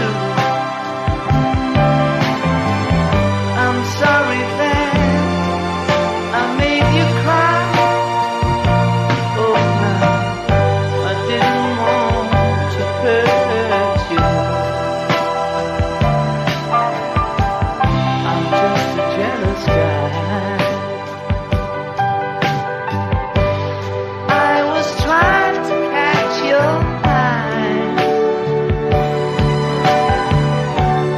Thought that you was trying to hide. I was swallowing my pain. I was swallowing my pain. I didn't mean to hurt you.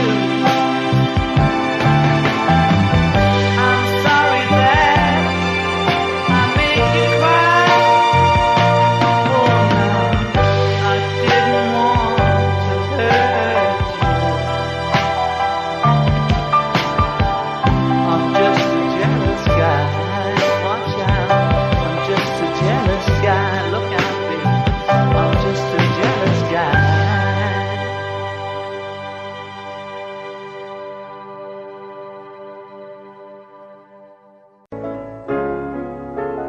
I see the clouds, oh, I see the sky. Everything is clear in my heart. Oh, fuck you now. What's that, Nick? Well, like, don't start changing fucking reels in the middle of a take. Hey.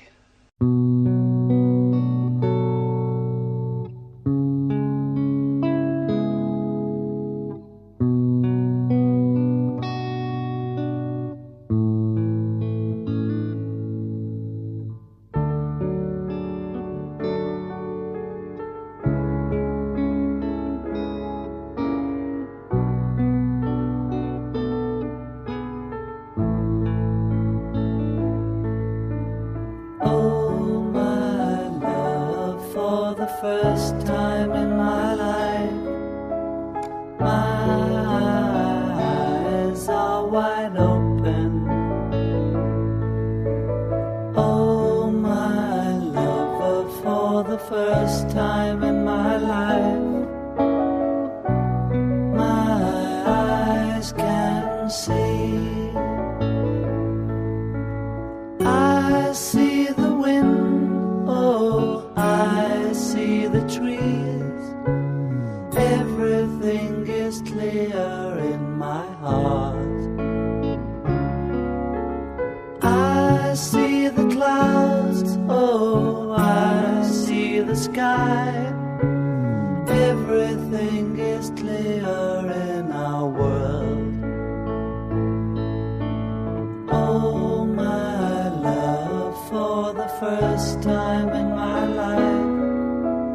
My mind is wide open. Oh, my lover, for the first time in my life,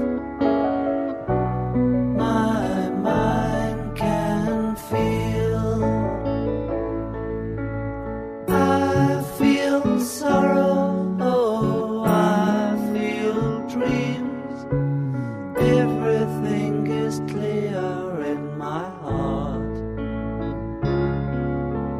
I feel life, oh, I feel love. Everything is clear in our world.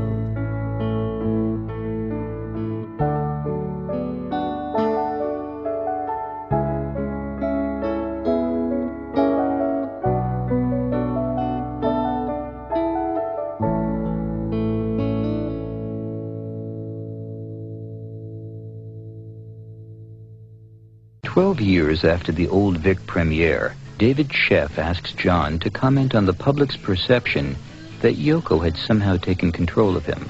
No, but that's rubbish, you know, because nobody controls me. I'm uncontrollable. The only one that can control me is me, and that's just barely possible. But that's what life is about, and that's the lesson I'm learning. Because nobody ever said anything about what Paul having a spell over me when I was with him for a long time, or me having a spell over Paul. They didn't think that was abnormal, 2 guys together, or 4 guys together. In those days, why didn't anybody ever say, how come those guys don't split up? I mean, what's going on backstage? I mean, what is that, you know, Paul and John business? Why, how can they be together so long? We spent more time together than John and Yoko in the early days, the 4 of us sleeping in the same room, practically in the same bed, in the same truck, living together night and day, doing everything together. Nobody said a damn thing about being under the spell. Maybe they said we were under the spell of Brian Epstein or George Martin. There's always somebody has to be doing something to you. We're the ones that cast the spell. If somebody's going to impress me, whether it be a Maharishi or a Janov or a Yoko, then there comes a point where the emperor has no clothes, because I do stupid things, have done stupid things. I'm naive, but I'm also not stupid. So there comes a point where I will see. Nobody can pull the wool that long.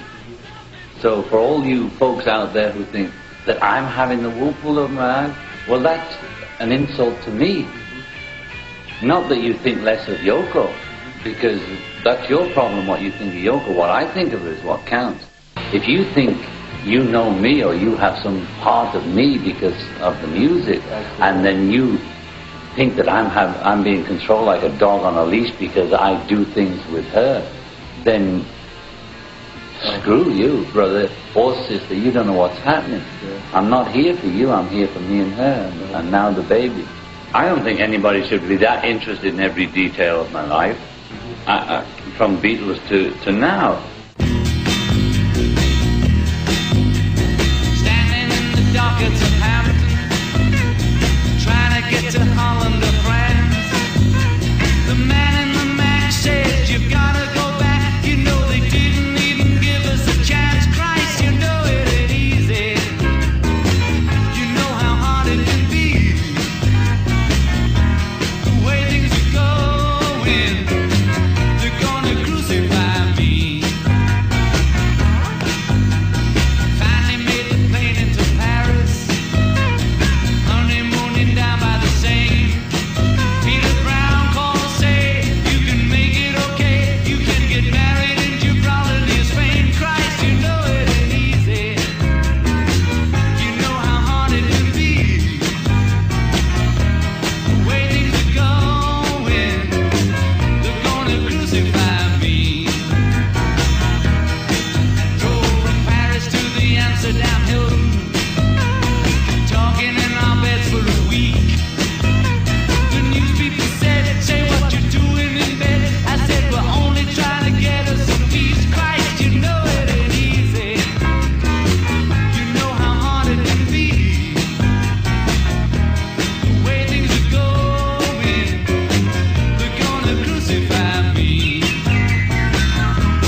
inside were men.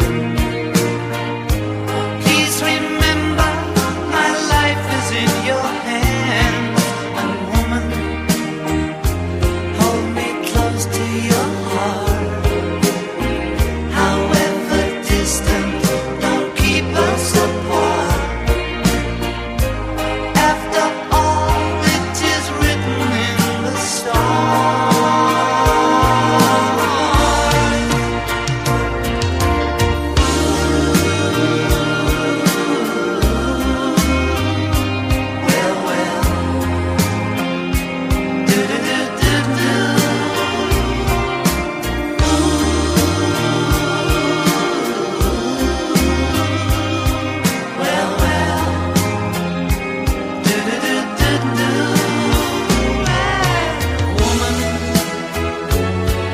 Please let me explain.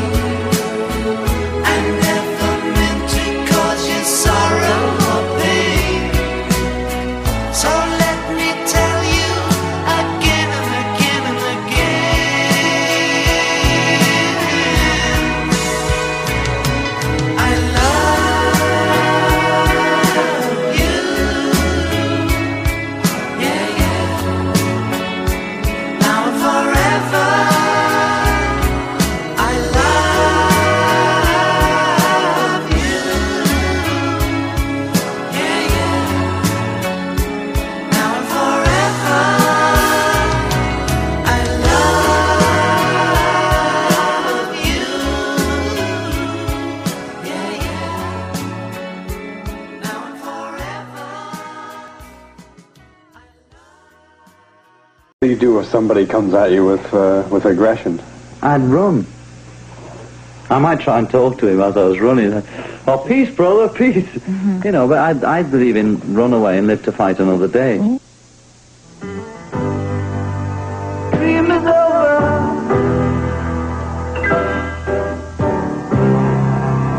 What can I say?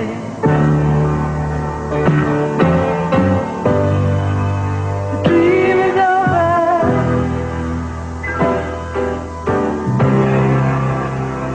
Yesterday, I was the dream weaver. Now I'm reborn. I was the walrus, but now I'm John. And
shake me, leave me where I am.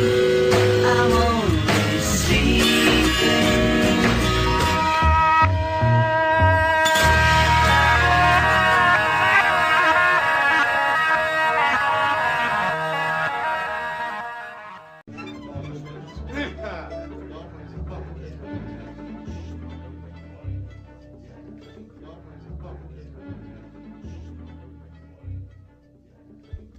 So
On your Imagine album, why did you write How Do You Sleep? Why? Excuse me, I don't know if the viewers can hear that. On the Imagine album, how did you write it? Why did I write How Do You Sleep? How Do You Sleep? Yeah, what he said? All right. Why did I write it? Well, I don't have a reason for writing. It's a beautiful song. It's a good song. Like the Elephant's Memory Group was playing with me. Said we must do it. And I said we can't do it because they all only think of it as being in reference to Paul. Well, we think of it as a good guitar solo. And I was answering a few little messages that Paul sent to me on RAM. You see, which only I publish my lyrics. You see, he doesn't. So you have to listen to it. But artistically and musically, I it's think a good song. if you listen to it, it's a beautiful song. A little what? Vindictive. Well, it's an answer, you know. Paul personally doesn't feel as though I insulted him or anything because I had dinner with him last week. They were friends, you know, and they were swearing at each other. If I can't have a fight with my best friend, I don't know who I can have a fight. Is he your best friend, Paul? I guess in the male sex he was. I don't know about now.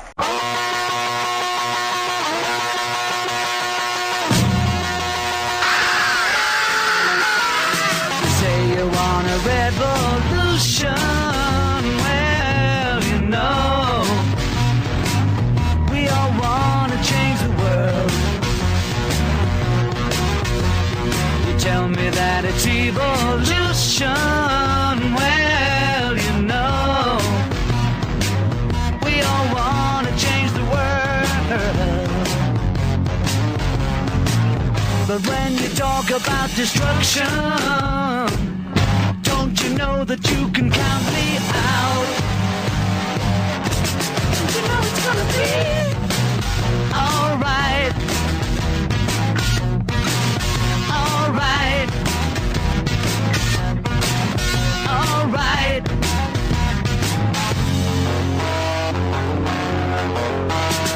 You say you got a real solution. Well, you know, we'd all love to see the plan. You ask me for a contribution. Well, you know, we all do what we can. But if you want money for people with minds that hate, all I can tell you is, brother, you have to wait. You know it's gonna be alright. Alright. Alright.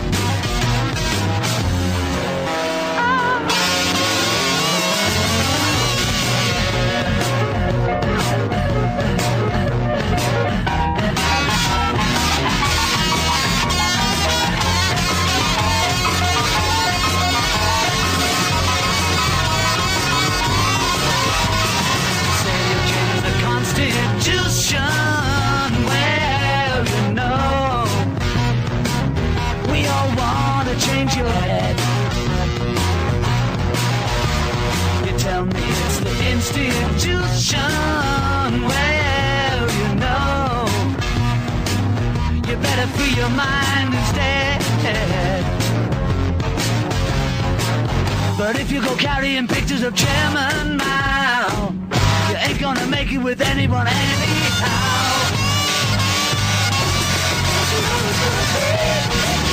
Alright. Alright. Alright.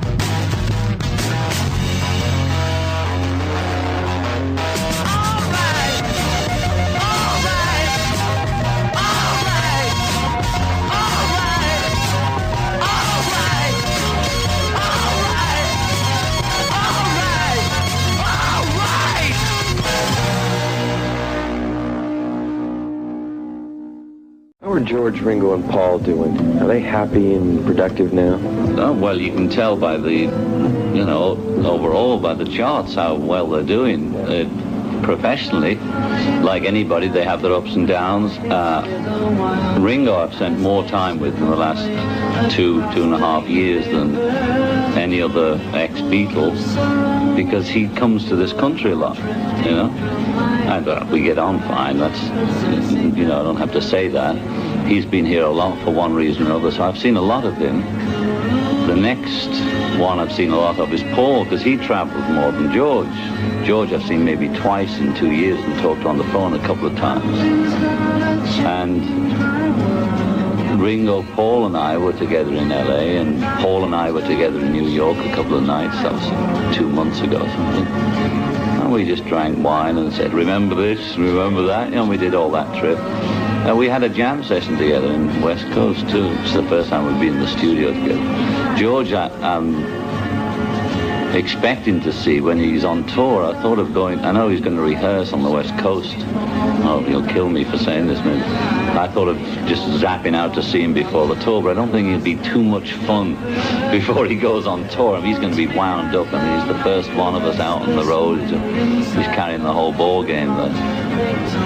But we get on fine, you know. I mean, we all had our little pains when we split up, and that was probably basically down to fear, you know, however much we wanted to be independent.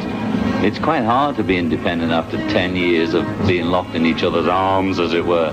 You know, suddenly you're on your own, you know, and it was quite an experience for all of us, and quite frightening it was for me, and no doubt I'm almost sure it was for the others.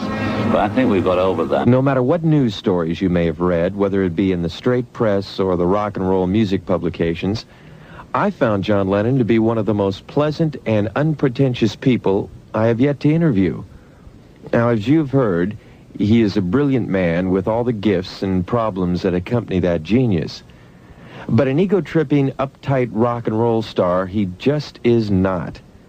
During the course of John Lennon's career, he has involved himself with many different social movements, spoken out on many issues, and raised thousands and thousands of dollars for charities and causes that he believes in, all for the betterment of this not-so-peaceful world. Now, it would have been easy for Lennon to just sit back with the money he's earned and do nothing, but he hasn't.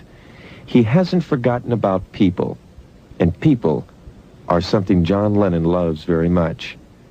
For this reason, he is loved and respected by millions, not only for being a Beatle, but just for being John Lennon. There was a period where I thought I never would go on stage again and be paid for it. You know, and that was a very idealistic statement, probably. But it wasn't, I didn't make a statement. That's how I felt, you know. Because I thought, you know, I've been paid enough. Yeah, that's what I went through. Now, I'm not saying I never do it now, because, you know, I change from day to day. I don't know whether it's liver or whatever it is, and I don't like to be pinned down. I don't even like to know what I'm going to do next week. But that was partly how I felt about live performance. I thought I earn my money from the records, and if I perform, I'll perform for free. But with everything, like we were saying before, there's a catch-22. Unfortunately, charities and those things are usually the worst managed shows on earth, and the artist is the one that gets slaughtered if anything goes wrong at all. And that really gave me the scares too. So then I stopped performing. I just thought, forget it. You know, not only was the immigration hassling me, which stopped me performing for about a year, because I was just in and out of court. Then I thought, oh, you know, forget it.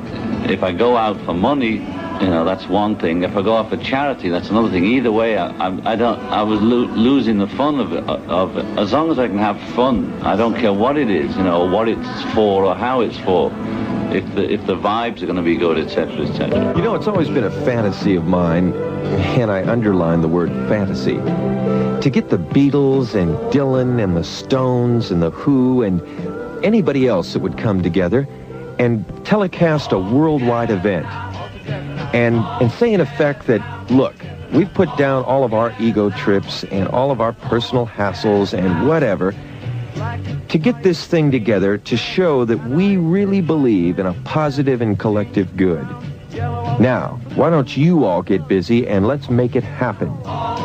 You know, I wondered if this had ever crossed John Lennon's mind. Yeah. Oh, I've been there many times. I think Bangladesh was the culmination of thoughts like that. Because years ago, all of the Beatles. There was a feeling of that in the 60s, like when we did a live broadcast on Telstar, or one of those satellites of All You Need Is Love. The Stones were there, and everybody in London was there, and there was that feeling in the air. And there was a lot of possibilities then. And we often talked about, imagine if we got Elvis, and, we include Elvis, of course, and all the people that we loved as teenagers, and everybody that was current, the Dylans and the Stones, and put together the biggest mother show on earth for peace or love or whatever you call it. And it was always talked about, but nobody could ever quite get it together. And the nearest thing was George's Bangladesh. Bangladesh, Bangladesh, where so many people are dying fast.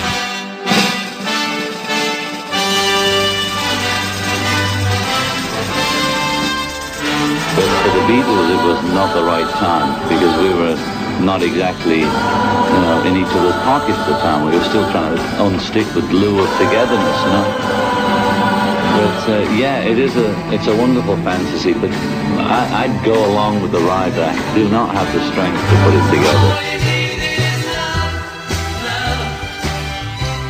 Yeah, you see, I'd definitely go with it. I'd help if somebody else.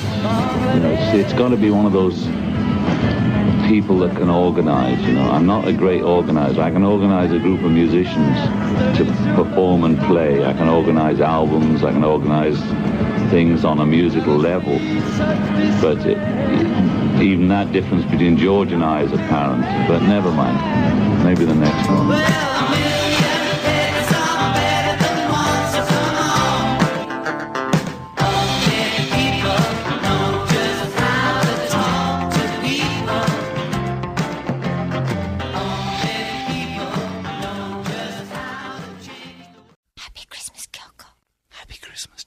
So this is Christmas,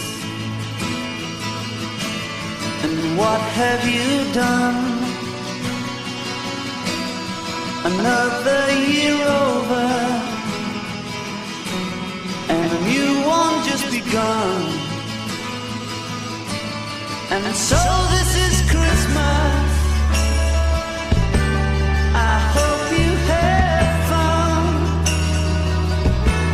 The near and the dear ones, the old and the young. A very Merry Christmas and a Happy New Year. Let's hope it's a good one without any fear. So this is Christmas, for weak and for strong, the rich and the poor ones. The road is so long, and so happy Christmas for black and for white, for yellow and red ones. Let's stop all the fight. A very Merry Christmas and a Happy New Year. Let's hope it's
A man who thought and felt deeply about the meaning of life, of love, and of family.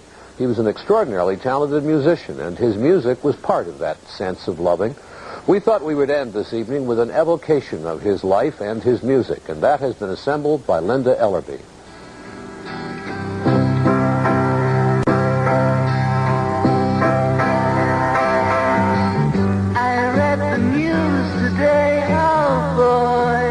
Who came out with the name Beatles, and what does it really mean? John thought of the name Beatles, and he'll tell you about it now. It means Beatles, doesn't it? You know, that's just a name. You know, like shoe. Shoe. The shoes. You see, we could have been called the Shoes for all you know.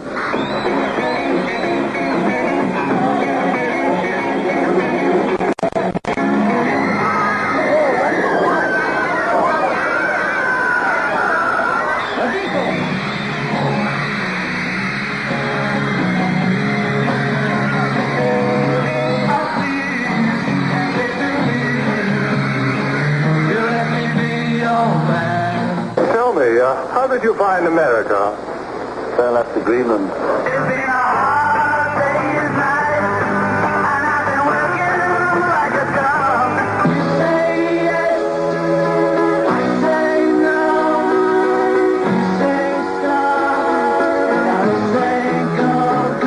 Would you say that the sexual revolution has taken place more here or in England? We haven't noticed.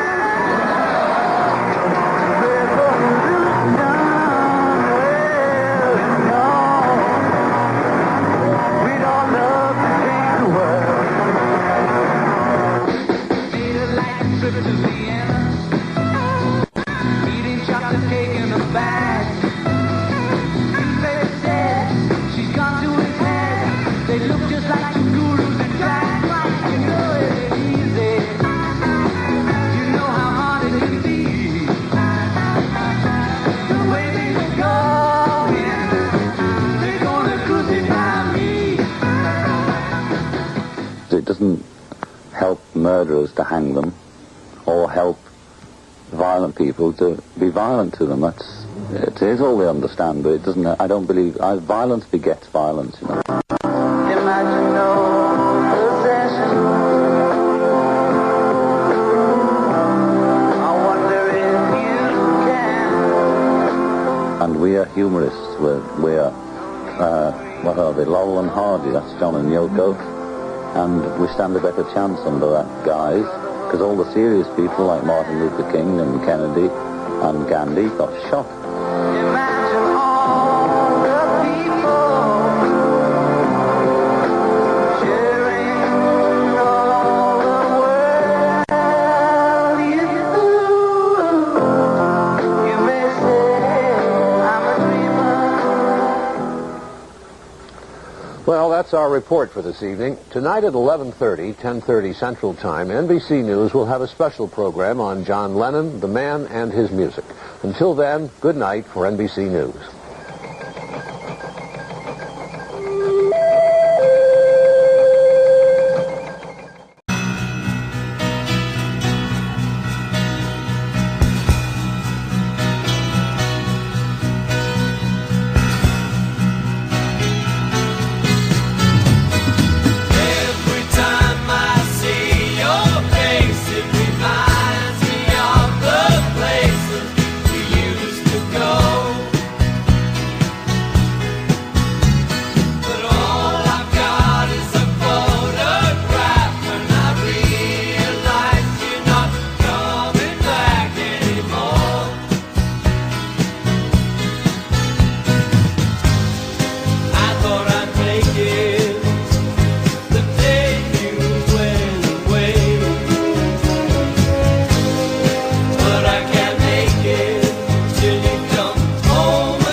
Thank you, Ringo. That was wonderful. Thank you, Paul. I was just like him. The next song we'd like to sing, it's the last one for tonight. I'd like to thank you all. It's been wonderful. It's been great. Yes, wonderful. So now with this mic one.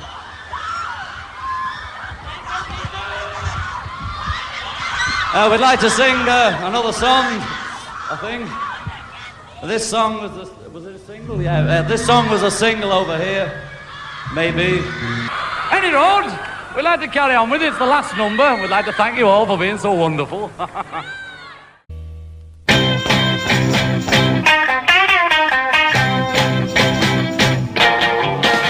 bad little kid moved into my neighborhood. He won't do nothing right, just sitting down and look so good. He don't want to go to school and learn to read and write. He sits around the house and plays the rock and roll music all night. Well, he put some tax on teacher's chair, put your Norman little girl hair. Now, Junior, behave yourself. Buy every rock and roll book on a magazine stand. Every dime that he gets is off to the jukebox man. Well, he worries his teeth till at night she's ready to poop. From rocking and a rolling, spinning in a hula hoop. Well, this rock and roll has gotta stop. Junior's head is hard as rock. Now, Junior, behave yourself. Ow!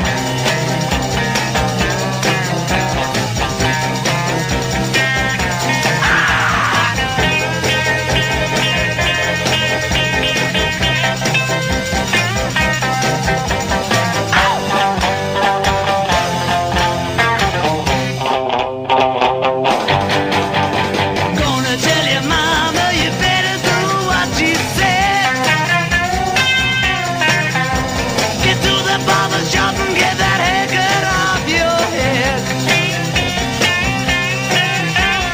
To the canary and you better to the neighbor's cat.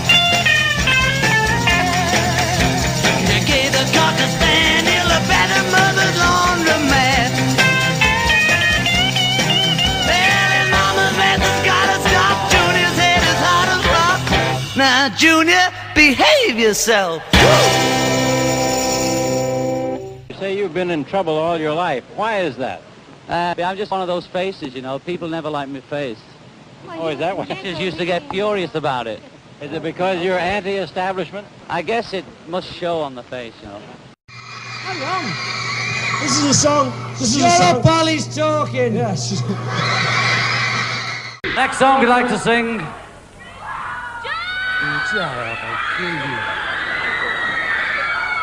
The next song we'd like to sing.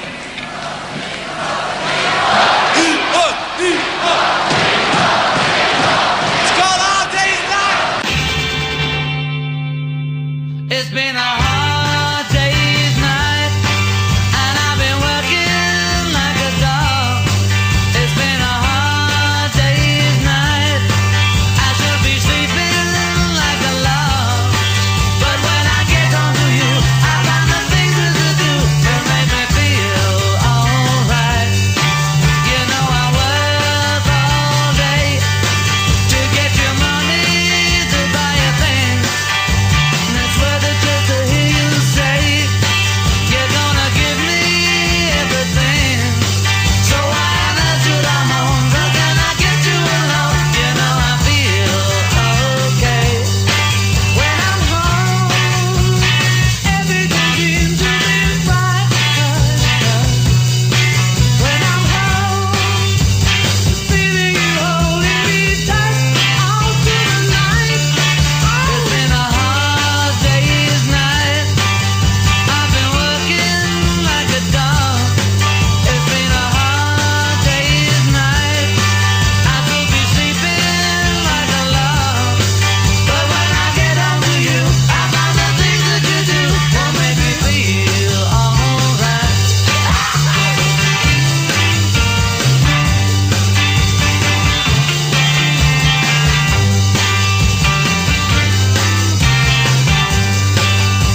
John thought of the name Beatles, and he'll tell you about it now. Well, I had a vision when I was 12, and I saw a man on a flaming pie, and he said, "You are Beatles with an A," and we are. John put this thing in the Mersey Beat, right, which was also started by Bill Harry, who went to art college with John, just saying that this little guy appeared on a flaming pie, you know, in the sky, and said, "Let there be Beatles," with an A. John got the name Beatles in a ages ago, you know, when we needed a name, and everybody was thinking of a name, and he thought of Beatles. I was looking for a name like the Crickets that meant two things, and from cricket I got to Beatles. When you said it, people thought of Crawley things, and when you read it, it was beat music. That's better, Johnny. You know, I missed you. Ever since the club split up, I missed you. We all missed you. Did you miss them? Yeah. Sure. The Beatles missed you. All the Beatles missed you.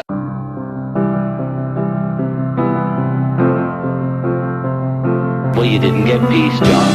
You sang about peace, you never got it. So what would have happened had none of us done that? So I believe in the positive side of it. Whatever gets you through the night, it's alright, it's alright.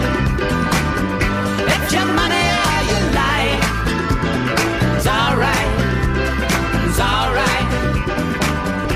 I'm a fan, Beatle fan, you know. Yeah, I know them all. I met them all once. I am he as you are, he as you are, me, and we are all together. Remember.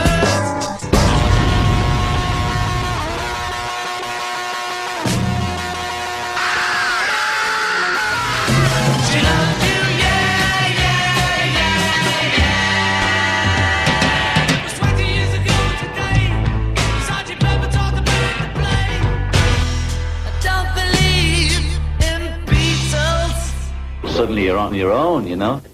Just believe in me. A few weeks ago, we went to New York, then to the 4th floor of an office building where John Lennon is helping me tape the microphone to a coffee cup.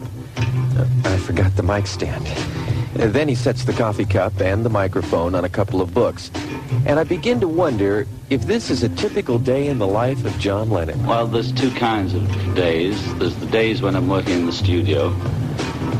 This is in general, not counting quick trips around to different places, but in general I'm either in a studio recording or remixing or whatever to do with the studio. And if I'm not doing that, generally, anyway, like today, I wake up around 11:30.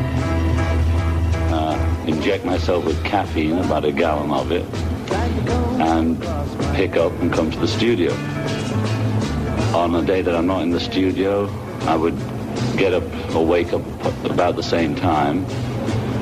I always get the papers, switch the TV on anyway, whatever I'm doing, even if I'm not listening to it. And if I'm not in the studio, I might just hang out, take a walk out to the office or something, see what the letters are, you know, what's cooking there.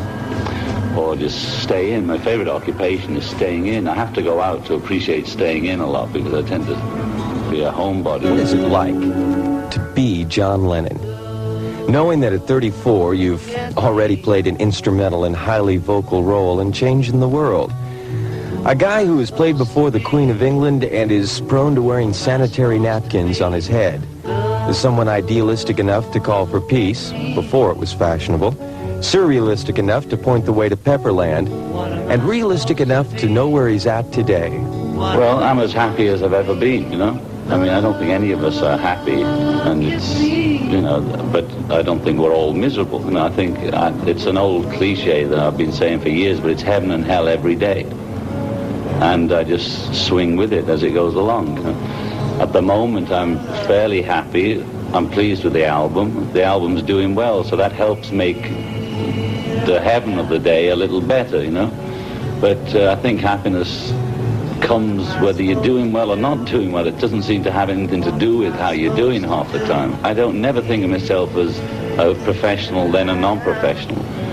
The work is just part of my life. That's why say I'm not in the studio, I might be on the piano, or I'm just thinking music all the time. So it's not like a separate thing which I approach. It's just, that's how I am, you know. It just happens to be the job I do. Some of the early stuff is fine by me, you know. Some of it wasn't, but it wasn't then. There's very few of them that the Beatles recorded in the early days that I thought were good then and don't think they're good now. And the other question about how near have I got to whatever I'm trying to get to, it's usually a moment on a track, you know. I mean, I'm always looking for whatever it is, and I'm sure I'll never find it. That's why we all go on, etc., etc. But there'll be a couple of bars on a track where it's just what I want to hear, but I can never sustain it for 3 minutes or 4 minutes, not exactly what I want. And there's very few records that I ever hear that can really hold me for that whole record. You know, it's just however much buzz you can get out of whatever record for how long. John, during the Beatles' electronic period, you guys kept a lot of people awake nights, playing their albums at slower speeds and recording them on tape to play backwards and all kinds of things. Were there messages hidden in there? Or no, it was pure artistic expression, you know. And if you were talking in terms of painting, you know, they had their blue period, their green period, and their brown period, you know. And it was just purely music to us. As we discovered more about music through one form or another, we transmitted it to the record, and then it went out to the public, you know. And we had a few little games like putting, you know, he, or, you know, slightly double entendre expression in the background and see if anybody got it. And we knew people were listening hard, you know. And it's like a personal message, even if it's something dumb like, you know, Monty Python kind of joke. I still get off on that. I put all sorts of little pieces in records, but they're not meant to be cosmic philosophies. They're just, you know, little, you know, jokes. It's like having a late night talk show, and you only put it out twice a year, you know. Everyone in the view that as time went by, they'd get a little bit older and a little bit slower. Those are the things I like to listen now. Like there's something on Walrus, which isn't a really in-joke, it's just I never printed it. There's a big choir singing, everybody's got one at the end. So I forget, and I hear those little mumbling things that came through on the radio, and I get off on those little things that one tends to forget about in records. The little jokes and things like that. That's what turns me on when I hear them now. That's not what it said. It said everybody swings pie. No, it said everybody's got one. No, it didn't. Yes, it did. I mean, I feel like I'm talking to A.J. Weberman. He tells you, no, it means this. I said, no, it doesn't. I wrote it. Let's talk about Stealing Glass. Oh, yeah, well, that's one of the fun tracks for me with all that, who is it, I'm whispering at the beginning. Because it actually isn't about one person in particular, although it has been about a few people. And like a novel writer, if I'm writing about something other than myself, I use other people that I know or have known as examples. If I want to write a down song, I'd have to remember being down if I'm not physically down at that time. Or if I'm writing a thing like Stealing Glass, I use various people as objects. You know, if I'd listed who they were, it's a few people, and you'd be surprised. You know? But it's really not about anybody now. I'm almost loath to say this. I've said it a few times. It's not about anybody. It spoils the fun. I'd soon everybody think, who's it about? You know, and try and piece it together. For sure, it ain't about Paul. You know, and it ain't about Eartha Kitt. It has a few licks in it, like the saxes are playing the guitar lick from How Do You Sleep, and various. I like to, you know, compute different variations on my own music. In the music I do, you know, like Steal From Myself, and maybe that a few people might have thought it had to do with Paul again, but it certainly doesn't.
I couldn't find it. Dad just took it off. Well, what about 5 little ditty birds sitting on your head? One named Charlie and one named Fred. Yeah. Do that one then. Do it with me. Okay. Now, Where are we? I don't know, it looks like the foothills.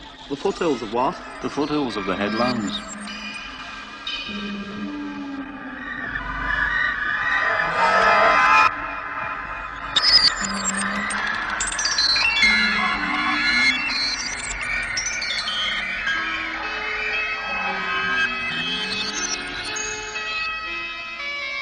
Picture yourself in a boat on a river with tangerine trees and marmalade skies. Somebody calls you, you answer quite slowly. A girl with kaleidoscope eyes. Cellophane flowers of yellow and green towering over your head. Look for the girl with the sun in her eyes and she's gone. Lucy in the sky with diamonds. Lucy in the sky with diamonds. Lucy in the sky with diamonds. Follow her down to a bridge by a fountain where rocking horse people eat marshmallow pies. Everyone smiles as you drift past the flowers that grow so incredibly high. Newspaper taxis appear on the shore, waiting to take you away. Climb in the back with your head in the clouds and you're gone. Lucy in the sky with diamonds. Lucy in the sky with diamonds. Lucy in the sky with diamonds. Picture yourself on a train in a station with plasticine pauses with looking glass ties. Suddenly someone is there at the turnstile, the girl with kaleidoscope eyes. Lucy in the sky with diamonds. Lucy in the sky with diamonds. Lucy in the sky with diamonds.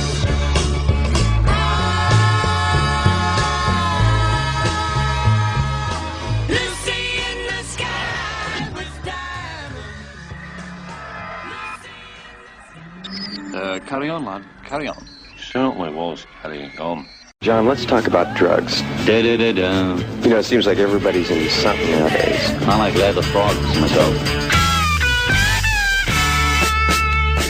During the 60s, the drug scene was involved in getting high, a positive energy trip.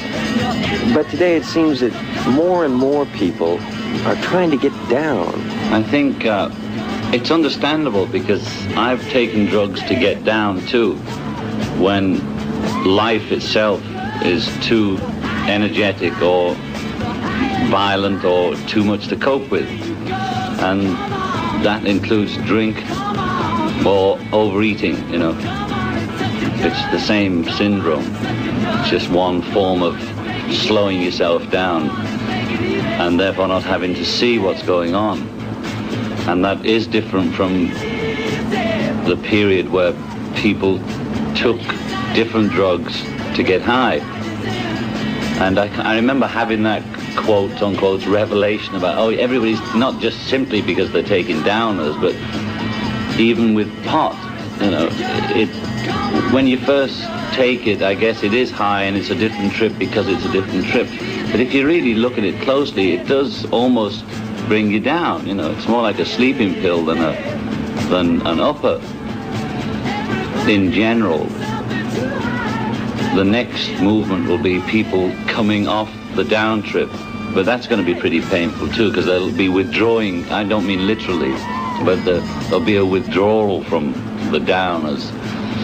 And then, it always gets back to this cycle business. It'll probably go the other way, whether it's to do with drugs or whatever, the means of manifesting the expression of how everybody feels at the time they're doing it.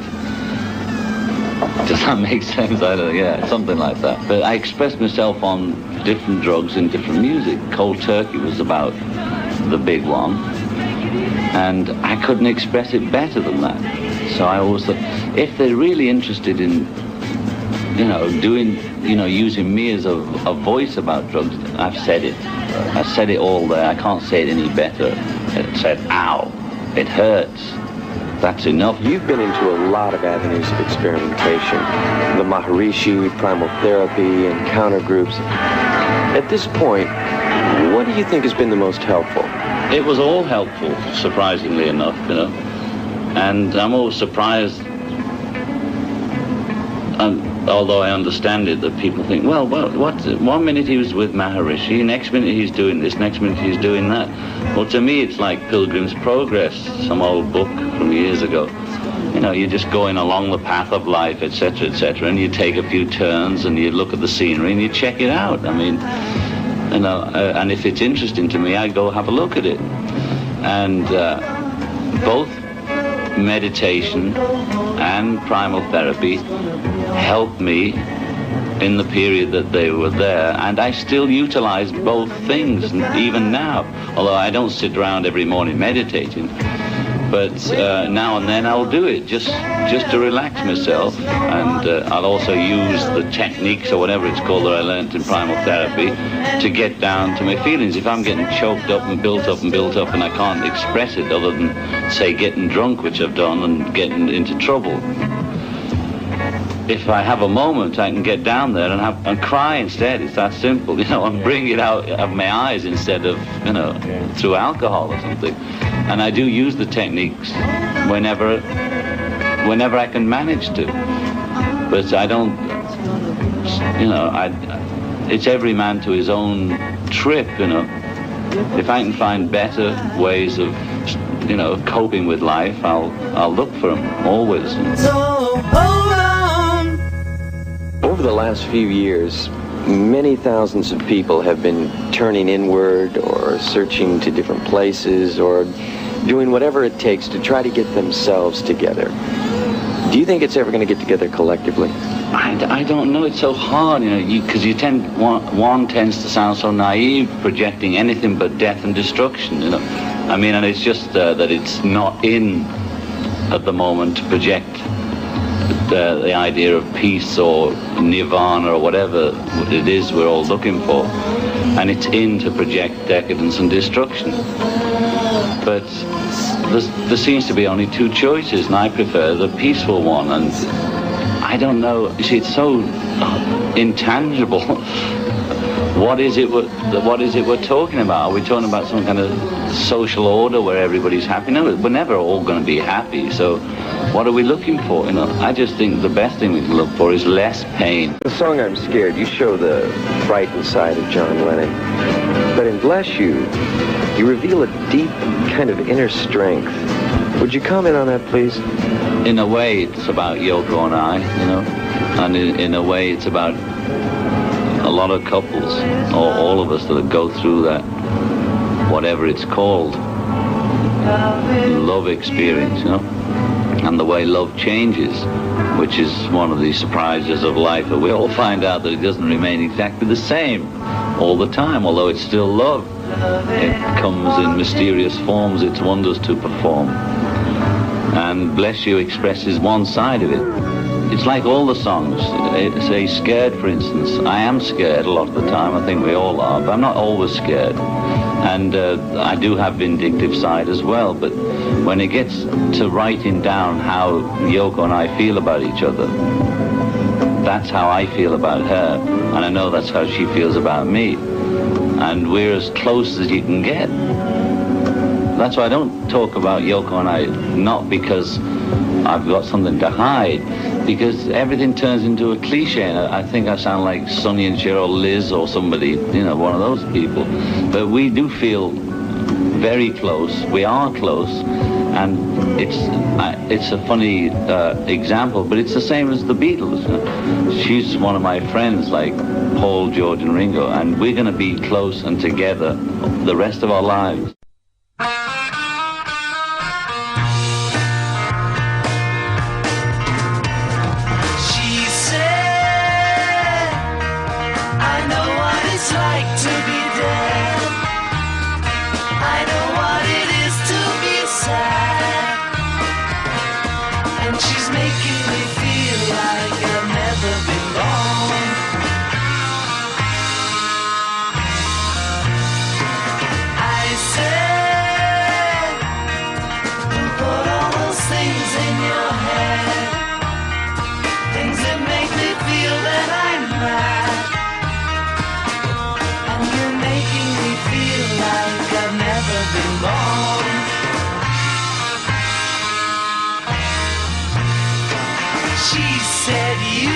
Understand what I said? I said no, no, no, you're wrong. When I was a boy,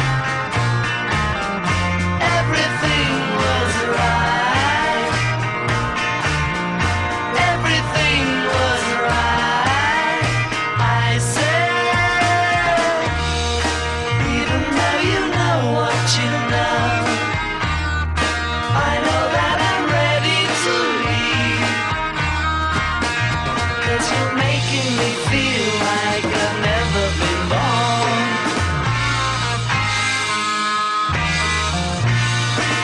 She said, you don't understand what I said. I said, no, no, no, you're wrong. When I was a boy, everything was right. Everything was right.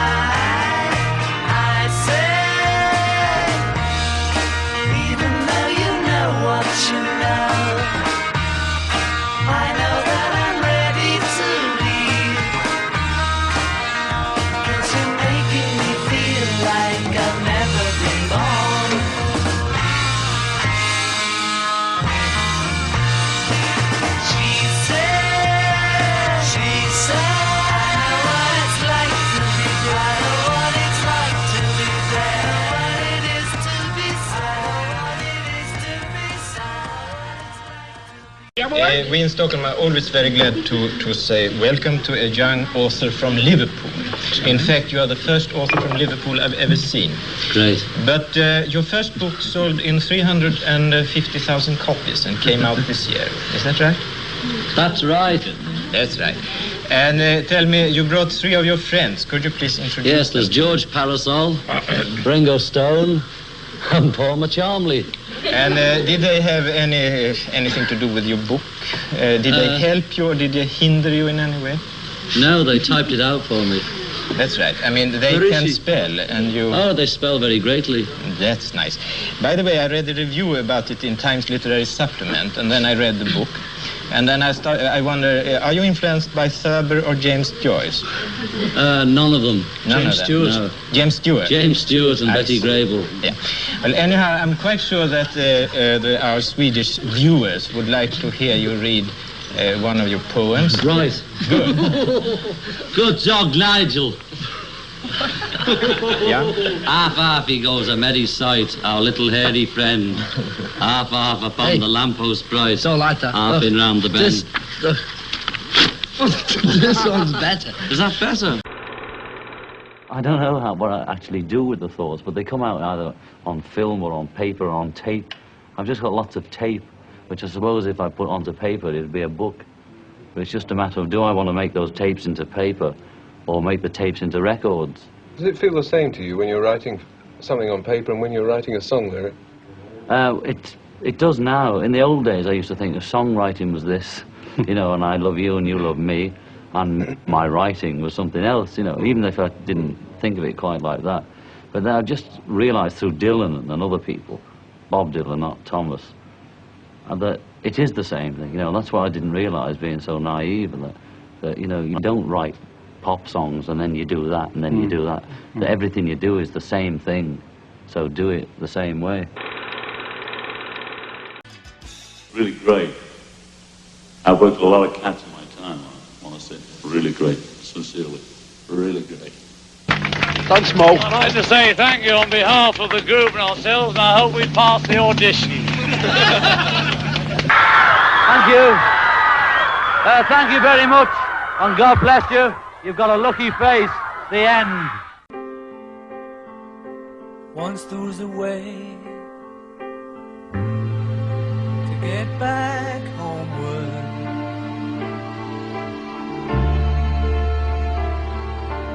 Once there was a way to get back home. Sleep, pretty darling, do not cry, and I will sing a lullaby. Golden slumbers fill your eyes. Smiles await you when you rise. Sleep, pretty darling, do not cry, and I will sing a lullaby. Once there was a way to get back homeward.